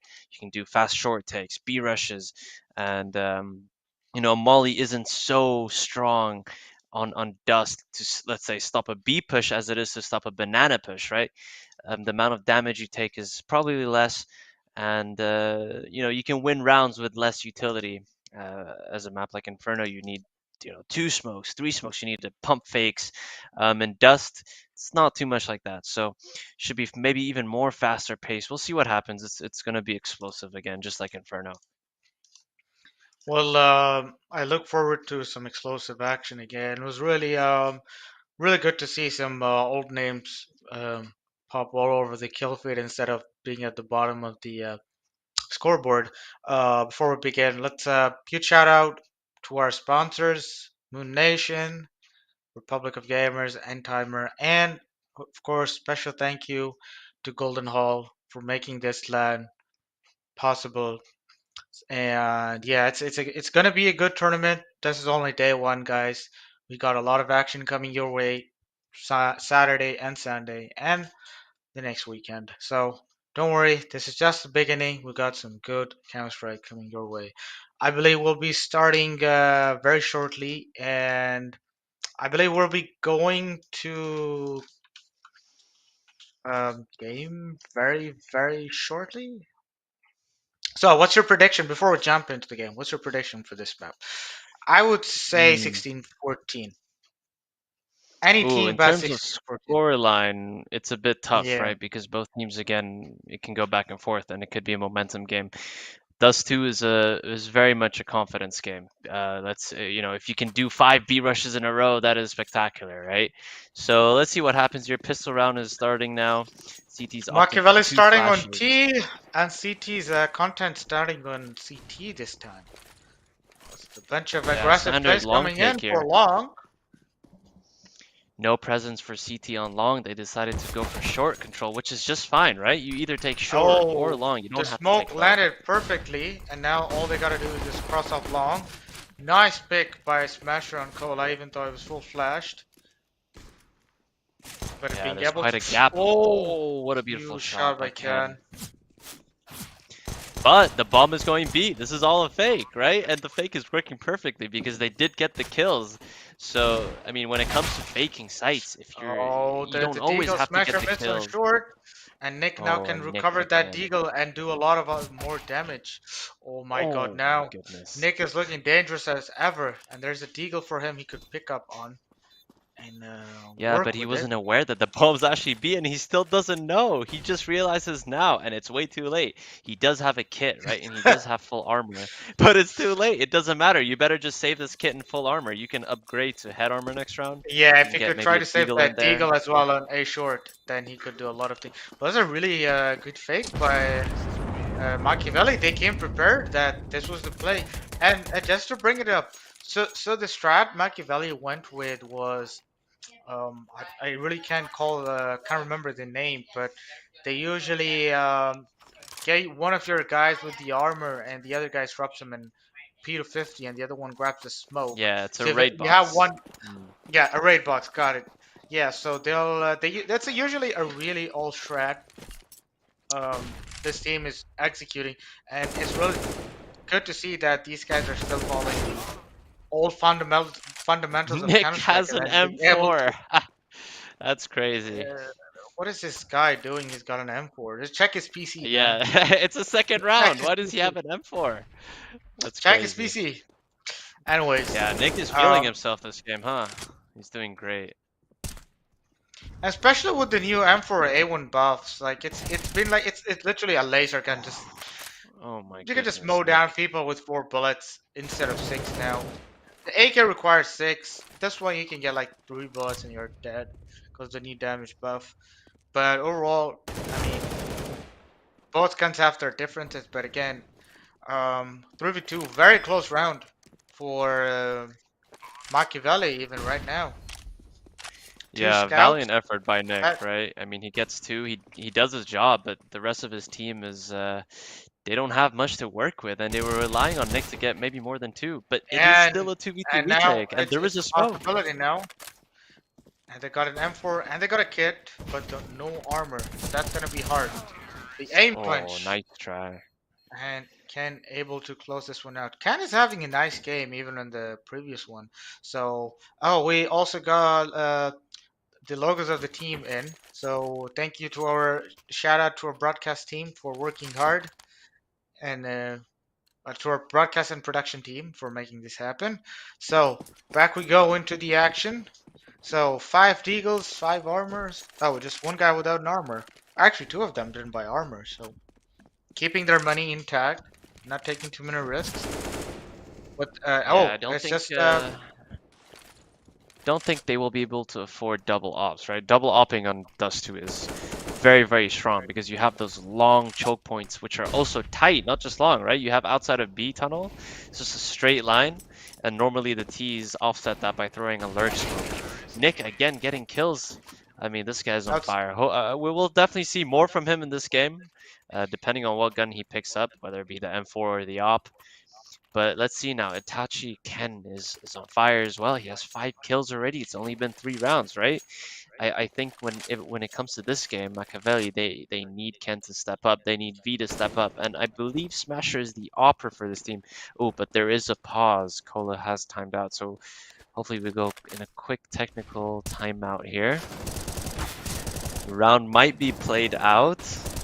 yeah. But The let's see. round. I think the round will be reverted back. Yeah, I don't know. That used to Hopefully, be a yeah. thing. That you could revert the round back and then go again. Yeah, I mean, well, guys, back to land. So some small technical difficulties, timeouts, they usually happen. Yeah, because it's out of our hands. It's out of the hands of the admins. Happens, it happens. But overall, still shout out to Golden Hall for providing all these players with a smooth experience to play Counter Strike on LAN. Because yeah, I criticize LAN very openly if they don't have bad PCs, but Golden Hall was one of those first cafes which had 144 Hz monitors and good Steel Series headsets. So I can and pretty confidently say that these guys upgrade their gear in once. And these guys used to have Alienware PCs, and we're talking 2010, 2011. So these guys were at the top of their game when it comes to having good hardware at the cafe. So guys, if you haven't been to Golden Hall, go definitely check it out. It's a fun place. You got pool, and I do also believe they have some refreshments. They also have a cafe, I think So really nice place. You go in and you can have a good time with your friends. So make sure you visit at Golden Hall. Yeah, I think this round does get played out, right? Because there was damage exchanged. And in general, those are the rules. If there are damage exchanged, then the round has to go on, despite a disconnect or not.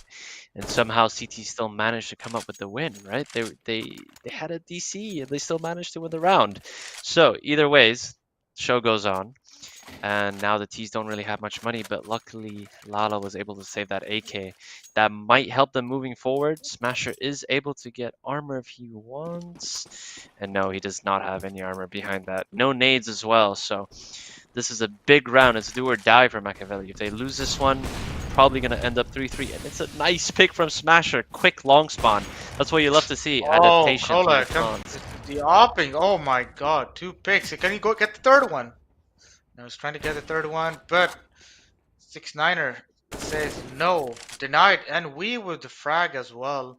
So this is looking like a pretty close game already, given how these rounds are going back and forth Ooh, each he side. almost spotted the flank, right? And now that he doesn't spot it, it's terrible because the bomb gets dropped and they think, The okay, timing there's on one this guy A smoke, long, but they are and there's unaware about one the in guy in suicide. suicide. Yeah, he doesn't know. He doesn't know. He did not spot it.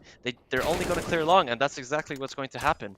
Thing is, 6ix9ine has the bomb, and he's going to run, and most likely Ruski will not, And he's but been he able is to get a gambling. smoke as well. Yeah, He's he's got a gambling. smoke, and he's got a molly as well. So all he could He's gonna do, hear that smoke. Good molly, good utility. good He's gonna molly run through now, it? No. good positioning, Oh, good this map is tough. awareness, good game sense by 6-9er, And but Ruski still wins. Ruski Oh my still comes god. on the top of it. That jump down on the CT, that was the deal breaker. If he didn't jump down to CT, 6-9er was definitely gonna win that 1v1.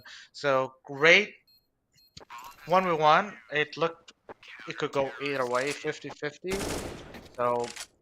So far that was an impressive round by Content with that play on Suicide and Nisma not being able to get spotted by the T's in mid. So that was a remarkably good play made by them. So now Tech Nines. Oh, we're back in the old B era now. rush. Tech Nine Gotta be B rushes. rush.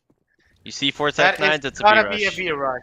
That's definitely gonna Okay, be it's a a mid to lower rush. rush. And it's an That's easy gonna be a call mid on to B. Ruski. He can't handle it. He just can't handle the rush. Yeah, it's most likely mid to B, right? The bomb's still in upper tunnels though. Oh, they tagged Where's the him with bomb going? the smoke. Oh, the bomb. I think the bomb's going A, probably. The bomb's going Oh, all the the way. bombs drops Oh, the bomb's outside of dropped. B. That is a fumble. Nice skill by Kola. Oh, Oh my like good goodness. spray Okay. transfer. Good spray As I transfer. said, Get the job. very good aim players here in this lobby, right? You have a lot of people you can rely on in dire situations. You just get guys like that, Kola just spray transferring. That was a nice spray transfer, you know. So now, next round, this is an important one, right? Because both teams somewhat low on economy. And something to note, there is no op in play. Both sides do not have an op. And we know that a lot of the kills Oh, came from Nismo ops. Nismo going with that tag. Maybe the teams are not playing comfortable enough with the op right now, or maybe they want to wait it Possibly. out till Or the late game. they just can't afford it, right? Because these rounds are so tight, only one's living. They don't have the money to buy an op. So let's see, it's a nice short take here by Ken. Beautiful Ken kill. gets Oh, one. many quick switches. That's unfortunate. Nice off angle by Nick here to take down the guy that was lurking in mid. Again, these lurks are so crucial. It's just lurk on lurk being punished by the CTs. It's a good play by the Ts, but it doesn't. They're not rewarded by it, right? Nice transition by F9. So it's finally Content taking the lead after being 0-3 down with a DC as well. They turn the tides and now T's have to save. This is looking very close. Just a one round. They're getting able to get some rounds in. It's all coming down to 1v1s or 1v2s. And we have a game on our hands. It's going to be very close as the game progresses. Yeah, as you said, I don't think so. There's any team who has the money to think about investing in an op, because with the op, Mhm. you need to get the value out. If you don't get the value, and then it's gone, you're down to an eco. Then oh, 6-9 are going Oh lower, my getting the god. shot on. These Middle Easterns are too good with the deagle, man. It's crazy, honestly. It's mind-boggling how Yeah, good they are. It's a B pop now. That's the lurk smoke I was talking Nick. about, right? You can walk out. Nice Oh, control by Nick gets Nick. two. Just got two Is he bullets. He aware? needs to reload. Oh My my God, look at that god. discipline. Who is Yeah, this no, guy? Nick, yeah, Who I is have this no idea guy? who this Check guy his is, but PC. this guy, he's got to hire a clip editor and just clip all these stuff, put it in a montage or something, because that's a lot of multi kills. So he should be happy with his own performance. He's on 12 kills already on double digits. Other side though, T sides kills are not too dispersed. 7 kills, 6 kills, and 6 kills. Lala kind of struggling behind. Nice pop flash. I love that flash. Just to bounce off the windows though, right? It's a nice flash that catches the pixel on short. And Ruski nades deep, but it doesn't really catch anything. This is, again, it seems like both teams love to lurk, right? And this time it Oh, pays right, off. right. Hold on. Nice recoveries. Again, Lala lurking. It's just lurk on lurk and lurk. 6-9 is also lurking. Everyone just wants to lurk. And it seems like they have a good grasp on the situation. Nice shot by Smasher. Quick reaction there. They decide to go B. This is a great read. They know Risky got a kill in A, so they just have to go B, right? It's an open site. And there's also insurance from player 9, which is Lala. He lurked up outside mid, clears the rotation. Smasher gets a free plant. And now Risky's left with the save. But he does have 7,000. Does he want to go for this is the thing. Well, I was just telling myself, what if you have 5 players on your team with all of them having the potential to lurk? That's crazy. That's just a percentage game, right? You're just hoping you win your 1v1s, and guess what? This round they do win their 2 1v1s that happen. 2 guys lurking, one in lower. Lala getting the kill on the back. Free as kill you like. The other guy outside long. Just someone walking into his crosshair. You couldn't ask for a better situation, right? So, I mean, now Risky's left alone. He does decide to save. He doesn't want to do any economic impact. He thinks it's fine. T's can keep their guns. At the end of the day, he can drop an op here, right? And Nismo doesn't have money either. Cola, no money. He can drop an op, maybe drop another M4 depending on the money. And yeah, he drops the op. There it is. So he does have spare money. Yep, buy looks good. Utility looking all right. 3 kits in play. It's how you like it. You don't really need to go 5 kits, right? You can always pick them up if someone dies. Standard long take here. One guy already in blue box, but he's pinned. And there's no trade because there's a smoke. Nice play by Nick. Oh, and that is Smasher, beautiful. perfect timing. Beautiful shot. Oh yeah, I love those Careful. peaks. Honestly, as an opper, walking out as a T, just holding for that peak, free kill. Truly a free kill. Support flash is coming in. B's being swarmed, but the bomb is still in T spawn. This is not good. And Ruski is still here, and the T's are aware. Oh my god! What a Smasher, shot by Smasher! what a flick. Jesus He's just Christ, that showing what is he was made up of. oof. That's the definition of you got class is permanent, form is temporary. He's just showing the class he had in 1.6, which is also still being carried to CSGO. That was a beautiful flick with that pop flash, boom, on the head. Yeah, Smasher's that flick definitely coming was alive. Definitely yeah, coming that alive in flick this was match. criminal. That was disgusting. That is not allowed. I mean, how you can't even pre-fire something like that, right? Risky was in a nice spot. Risky should be winning that, but no, he just gets flicked. And now it's just a standard mid-rush. It's an eco. They want to get it over with. Smasher hits another one. He's getting confident with the op. He's not missing. You love it as an opper when you don't miss your shots. You just feel like you're on top of the world, right? Anyone who comes to your crosshair is just dead. And it's just dismantling. Nismo's late to the party. Just a little bit AFK. He's just, he's just chilling in spawn. All good though. Maybe they can use this time. This is the tactical French timeout, right? When timeouts weren't a thing, they just sit and spawn during an eco and they strategize something. And Nismo hits a nice shot, but he gets taken down by V. Nice eco frags for the T side, right? Just to bump up that confidence just a little bit. Now is a real round, gun round. Should see some rifles in play Makaveli now. definitely waking up. Smasher with that impact definitely coming to life. I mean that this is gonna be a very close game, and there's no op on content side. So Makaveli with the op. Yeah, now we see a fast long take. Again, brilliant utility by the CT sides, right? They just sanction off a player that goes blue bin, and he's just dead. There's no trade available. There's no counter flash from the Ts, right? So it's just a free kill for CTs again. If they want to take long again, they're gonna have to have some counter flashes.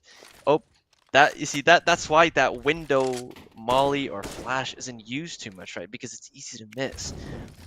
One guy, they know they like to lurk. Lala's in Oh trouble, my but he god, doesn't get Lala the shot. wants that kill, but eventually he does get that kill. And now it's all down to Nick. Nick needs to go big here, and risky. Oh, F9 gets a trade on Lala. So Lurk play. look where Ken Here it is. is. Look where Ken is. Ken is all the way towards B. They He's got love B these bomb site lurks, open. man. And Nismo will try to walk in, He's but he gonna push also through gets it. denied. He's gonna push gonna through the it. smoke. But he's gonna get traded right away. So now that's a brilliant daring play by Nismo. Wants to deny that bomb plan. But now it's down to Ken. It's a 1v1. Can he get the kill on Nick? But Nick will come on the Aw. top. Oh my god. This guy, Nick, has been absolutely phenomenal throughout the series. And Yeah, you know that's how an sometimes a important player clutch to win. has 30 kills, right? But you don't really remember those kills. But Nick, I feel like I remember his 3Ks. I remember his ace, right, in Banana last map. And now he's just winning these clutches. It's just a lot of impact frags. It's not your typical eco frags and whatnot. He's actually getting these rounds for the team. But look at the buy for CTs. It's weak. Again, the same scenario. This cannot happen again and again. They again sanctioned that one player out, right?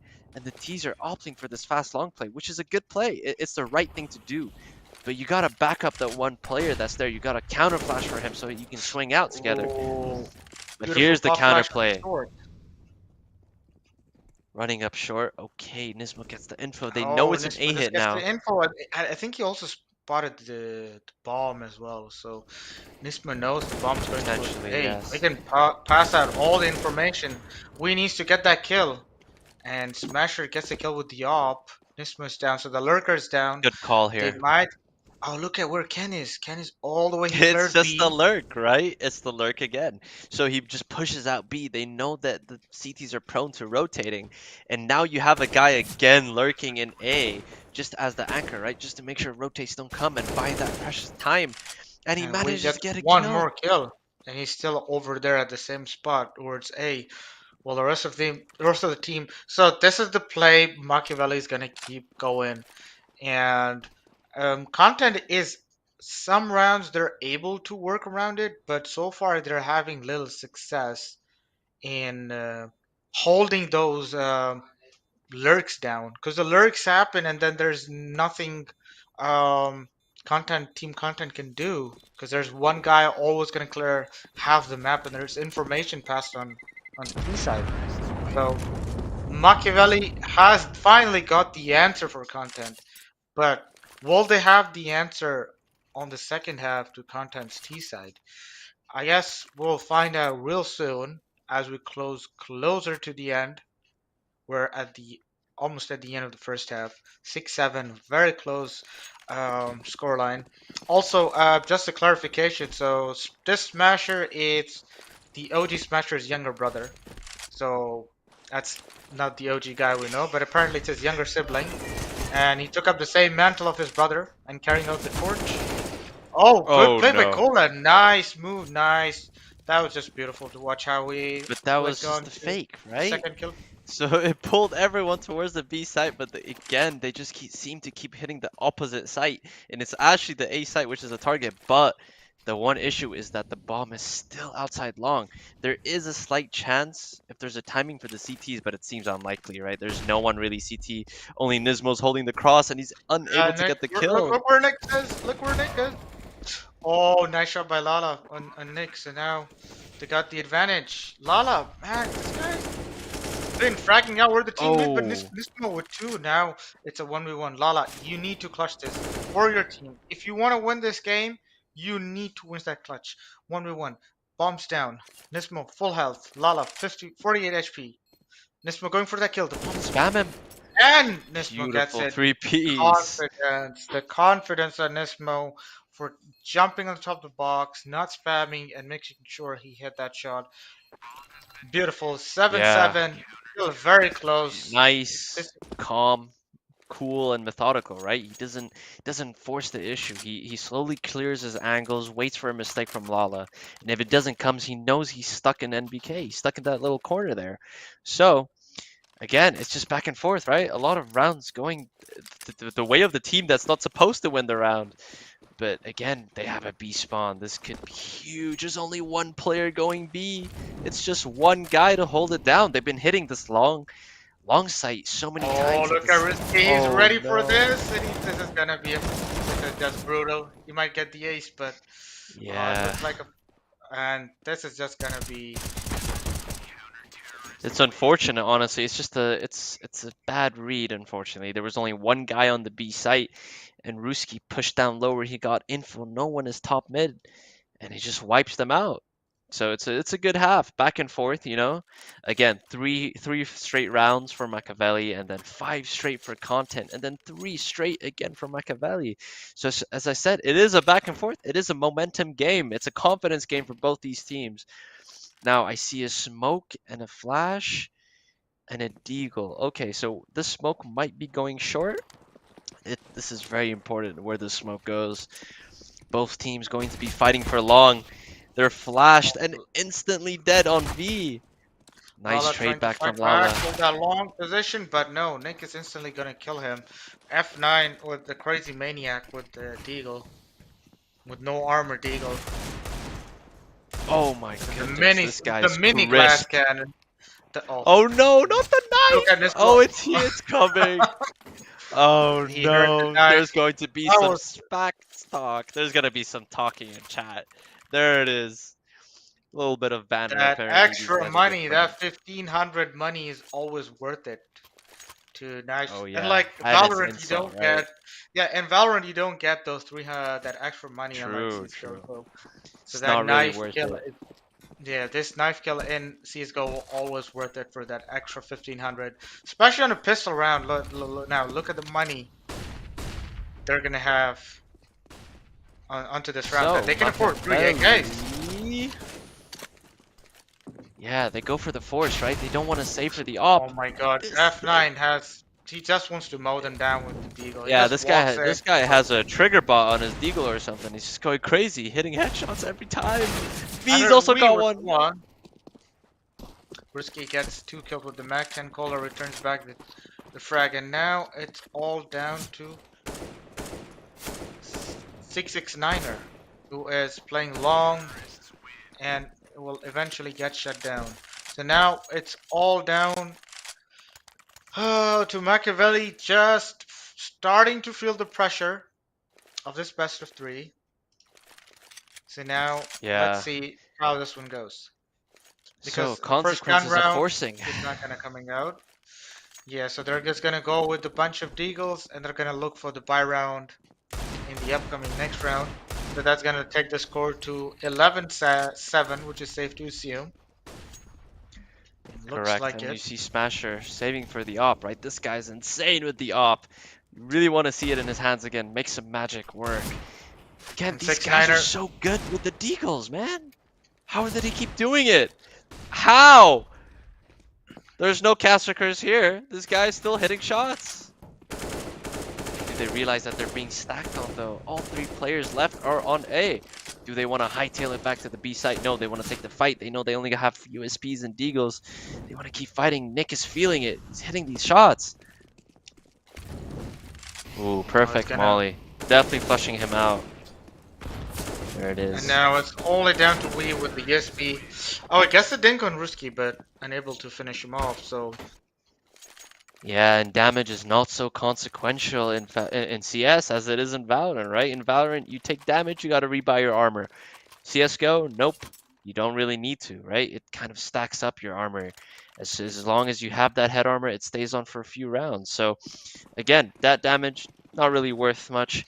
But now this is the big round. I want to see Smasher go crazy with this op. It really matters on where he decides to go. He's going long, but there's no one there. There's no party to be found. There's no kills to be found.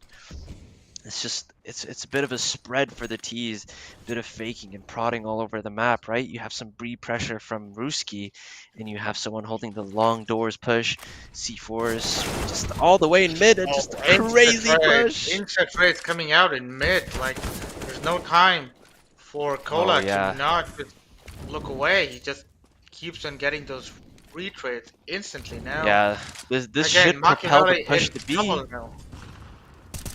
And now They if think we it's a can B get hit. this, if he can hold this down. Oh, he almost hit the second one as well. Couldn't connect it. Half HP on that. Nismo with the op. Smasher loses the op again. So now, again, back to square one. Makaveli, no op, no guns. Just back to Deagles again. Now, this is looking rough for Makaveli now, since content is just building up the lead as we go towards the late game in this map. And yeah, just one scout, 4 deagles, one flash, one nade, and a smoke. So Smasher gets the first one. Oh, Ooh. Cola with the first nice contact pick. Gets this guy. Cola gets 2. Looking for a third. Oh We'll my get the goodness. third. My boy's in a deathmatch lobby right now, just tapping heads. It's a headshot lobby. Let's go. And now Smasher coming from long, tries to get one with his teammate with the help of Ken. So now it's down. Oh, Ken with 2 good kills. Now this is suddenly looking doable. 1 AK and an op. Ken wins these. Opposite. I have a feeling. Come If- on, Ken, show us some more. If Ken gets the headshot on Nismo, it might be doable. But Nismo's got an op, and he's looking to push them. Oh no, he the did push him. disrespect. He's gonna try the simple play on him by throwing the op. Either way, here comes the double op. I know it's coming. I smell it, and there it is. Okay, now the ops can finally ring true, right? Because even if you put one on A, you put one on B, surely one gets value, right? And Smasher, we've already seen some of the shots he's hit with this op. He can definitely go to work. However, does he make the right read? Suicide play, easy as you like. Look at that, collapse. Smasher. Collateral on 2 in suicide. Really good way to begin that round, and now the confidence is back on the side of Makaveli. All they gotta do is just keep that momentum going towards them. Now, just what are they planning to do? Just throw Xbox smoke? I believe they're lining up for the Xbox smoke. It's gonna throw the Xbox smoke. Trying to take that mid control. Yeah. Maybe try to. I think they're trying to force some rotations, right? Force some fights.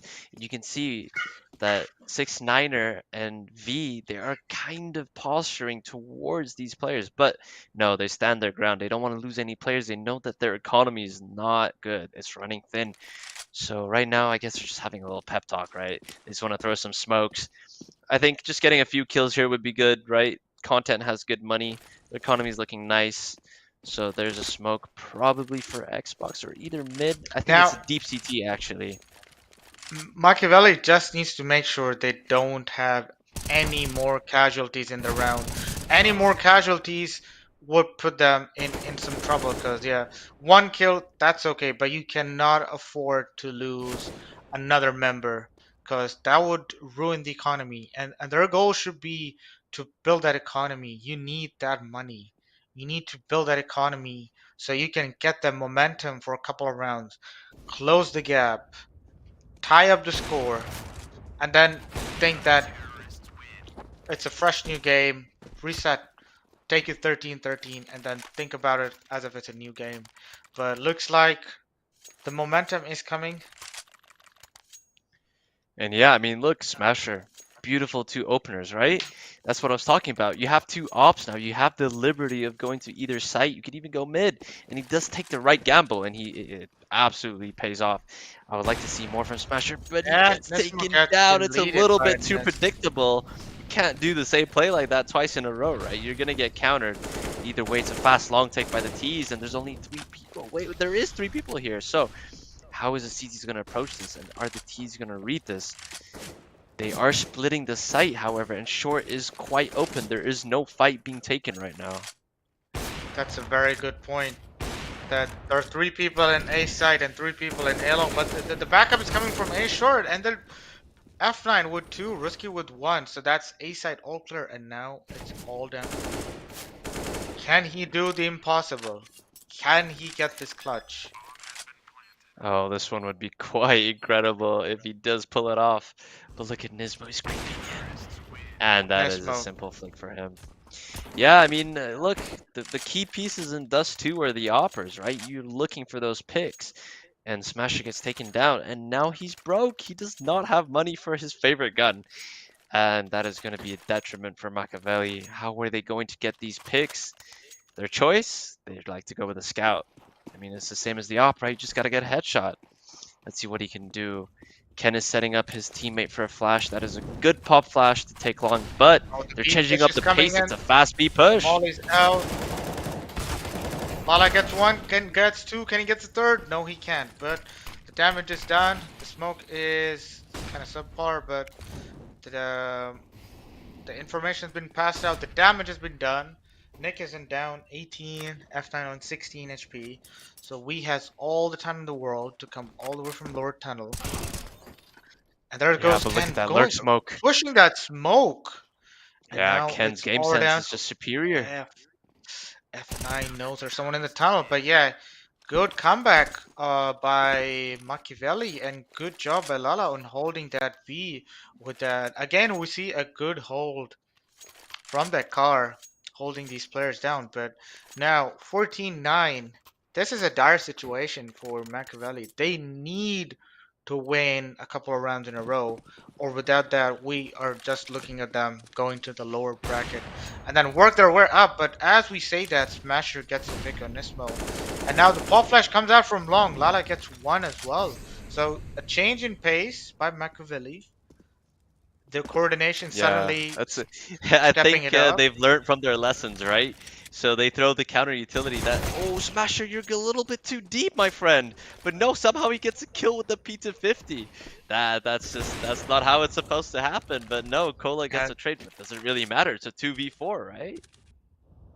It always matters if it's a 2v4 as well. 1 or 2 good trades, and it's all gonna look hard. But here comes Ken. He spotted the bomb. Now he's gonna look for the opper, which he also believes is gonna be on A short. But there's the long peak. Lala finally filling in the gap the team needed.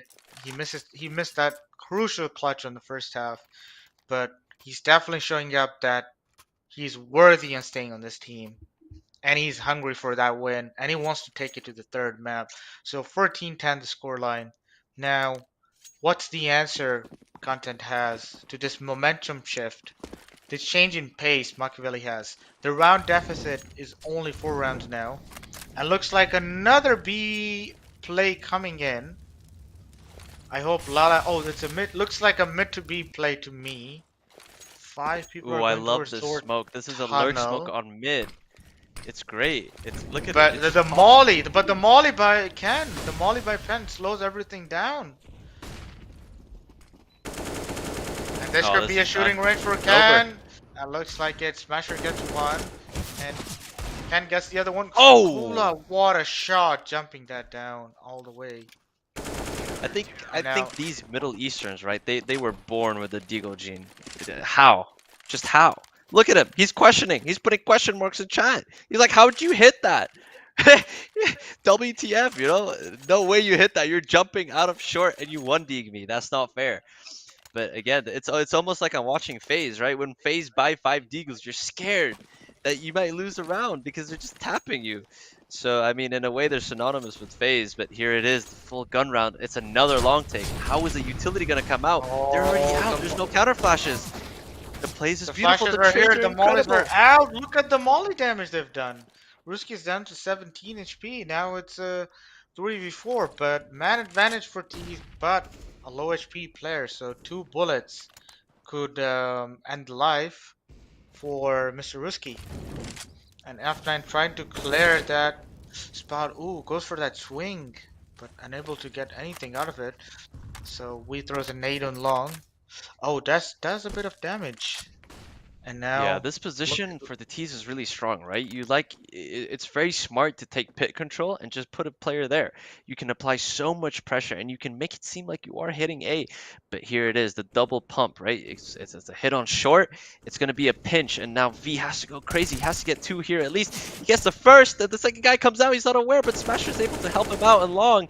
Ooh, and he Bomb, whiffs the bomb spray, dropped. and We get one, and now the last yeah. guy's in mid, and we again, good reaction, good communication with the team. As soon as he heard there's a guy in mid, quickly turns his way around, gets that kill on mid. Good information. Yeah, I could clearly see the way we switched towards a long. I mean, he definitely knew that there was one guy. So good game sense by the player and good comms. Have to applaud the team. But now again, content comes to another eco. If Makaveli wins the next two rounds, we're looking at a Yeah, 16-14 game. content. They're Definitely. looking. Their plays are a bit telegraphed now. You can tell what they're trying to do. This is a fast short take. And there's got two more. Oh my Nismo is God, two instantly Nismo with with the the two tech 9. kills. And He now has a he's got a gun. He gun can as well, kill and him. he gets Oh one my more. goodness, he's going crazy. Okay, now Just this would is have an interesting really one. fast. 4v2. And look at the advantage. Look at the positioning. Look at the positioning by the T's. They can't Yeah, let good we counter cross from utility. CT. They are all watching CT spawn. The moment he peeks, there you go. He's dead. Now it's down to Lala to get the clutch. Oh no. And he only gets one. My God, Nismo with that triple kill, with two instant headshots with the Tech 9 and the with the M4 pickup on the operant long. And the thing is, the Oh, CTs had the right player, right? They had a double stack on short, one guy playing anti-flash and the other guy taking the fight, and they still lose because Nismo just flicks with the Tech 9, and the Tech 9 is pretty damn good at close range. So now, luckily, the CTs do have economy, and it is only a 3-round deficit, yeah. So they have the op still on Smasher. He needs to go crazy for his team. I mean, look at the buy for content. I mean, they still have a scout, right? And the utility is looking good, though. That is a silver lining. They are going for a fast B hit. This Beat is is not coming. The expected. They're molly going for the is. molly.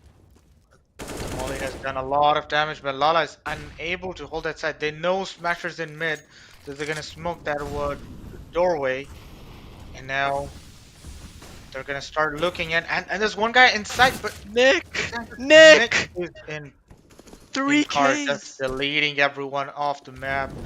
And now it's Back-to-back all hero down to plays, pushing Tashi, through and the we molly. Nismo, Nismo, what are and you doing, that could man? be the difference. But Nick is in a really good spot, but no flash inside of CT.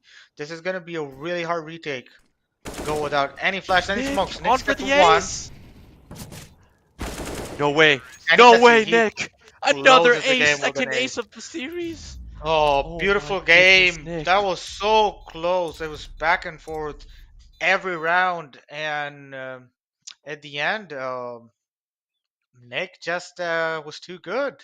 And Nismo with that Tech GG. 9 play and short, that was the difference maker. I mean, wow, what a game it was. Both games very Yeah. close, but good news for both teams is um, content moves up to upper bracket. Meanwhile, um, Machiavelli will move to lower bracket. So they're not out of the tournament yet. They got another game to play in lower bracket and get a chance to progress in this tournament. So, share your thoughts with me. What do you think?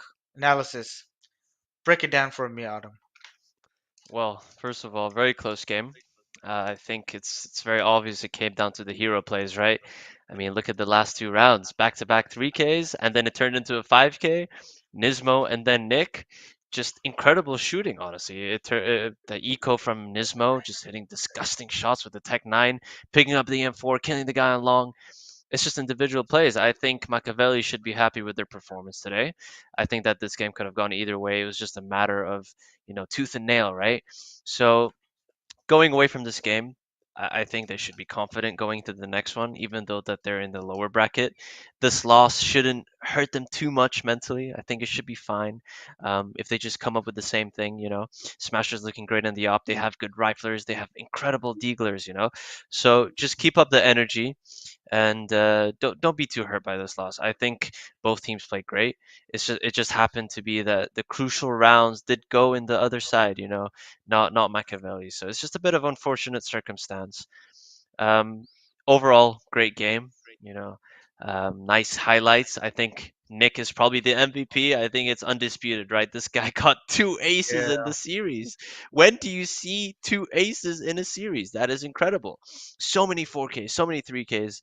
If it wasn't for Nick, I would say Machiavelli probably win this game, right? Um, so yeah, other than that, both teams played great. I think Ken was fantastic. The lurks were incredible, right? Just opening the B sites on his own, forcing the rotates, and just abusing it. That was great. I think teams, if they want to look at how Machiavelli are playing, watch out for these lurks, right? But yeah, overall, fantastic game. I loved casting this one. Watching this one was fantastic as well. So yeah. Absolutely went back and forth. Really good game to close the day off. I mean, we had a rough start with like a club, a really one-sided games at the start, but this turned out to be, I mean, the banger, like the big prime game for the Mm. night. And yeah, so any last words before we close off for the night? And we'll be back, of Yeah. course, tomorrow. Thank you again for Golden Hall. Thank you to the sponsors, Timer, Republic of Gamers, Moon Nation, WizWorks, making this happen. It's very difficult to make a LAN happen these days, right? It's a lot of coordination, a lot of marketing and contacting here and there. So we have to appreciate the people behind, just players. It's not only the players here, it's also production, of course, casters as well. So thank you to everyone. Again, thank you sponsors. Thank you Golden Hall for providing the opportunity. And yeah, we'll see everyone tomorrow. Games are not over, tournament's not done. Yeah, it's today, tomorrow, day after, and we have more games on, I believe, 11th to 13th. Is that right? Yep, that is absolutely correct. So, got some packed CSGO coming this way, this weekend and the next weekend, guys. So don't go anywhere on next weekend. We'll be back. We'll be back tomorrow as well with more Counter Strike. So from now on, enjoy your night. Good night, everyone. This is it from the casters and from the desk. We'll see you guys tomorrow. Stay tuned, stay safe, and have a good night. Bye bye. Bye bye.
My child, I tell you, in life, don't worry about the past.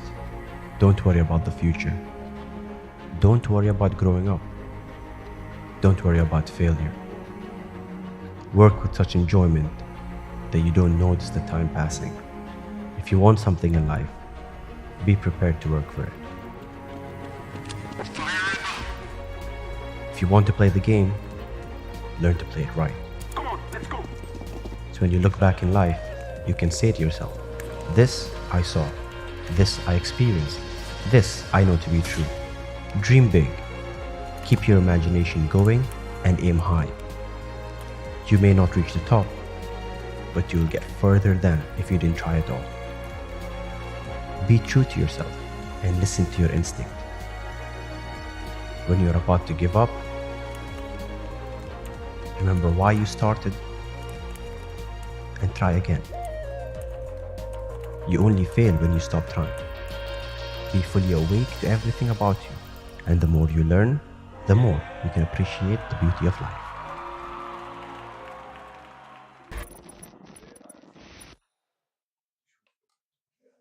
WASD. Donc, W, ok, oui. Non, non. Presse W. Non, presse W. Ah, non, ok, avance.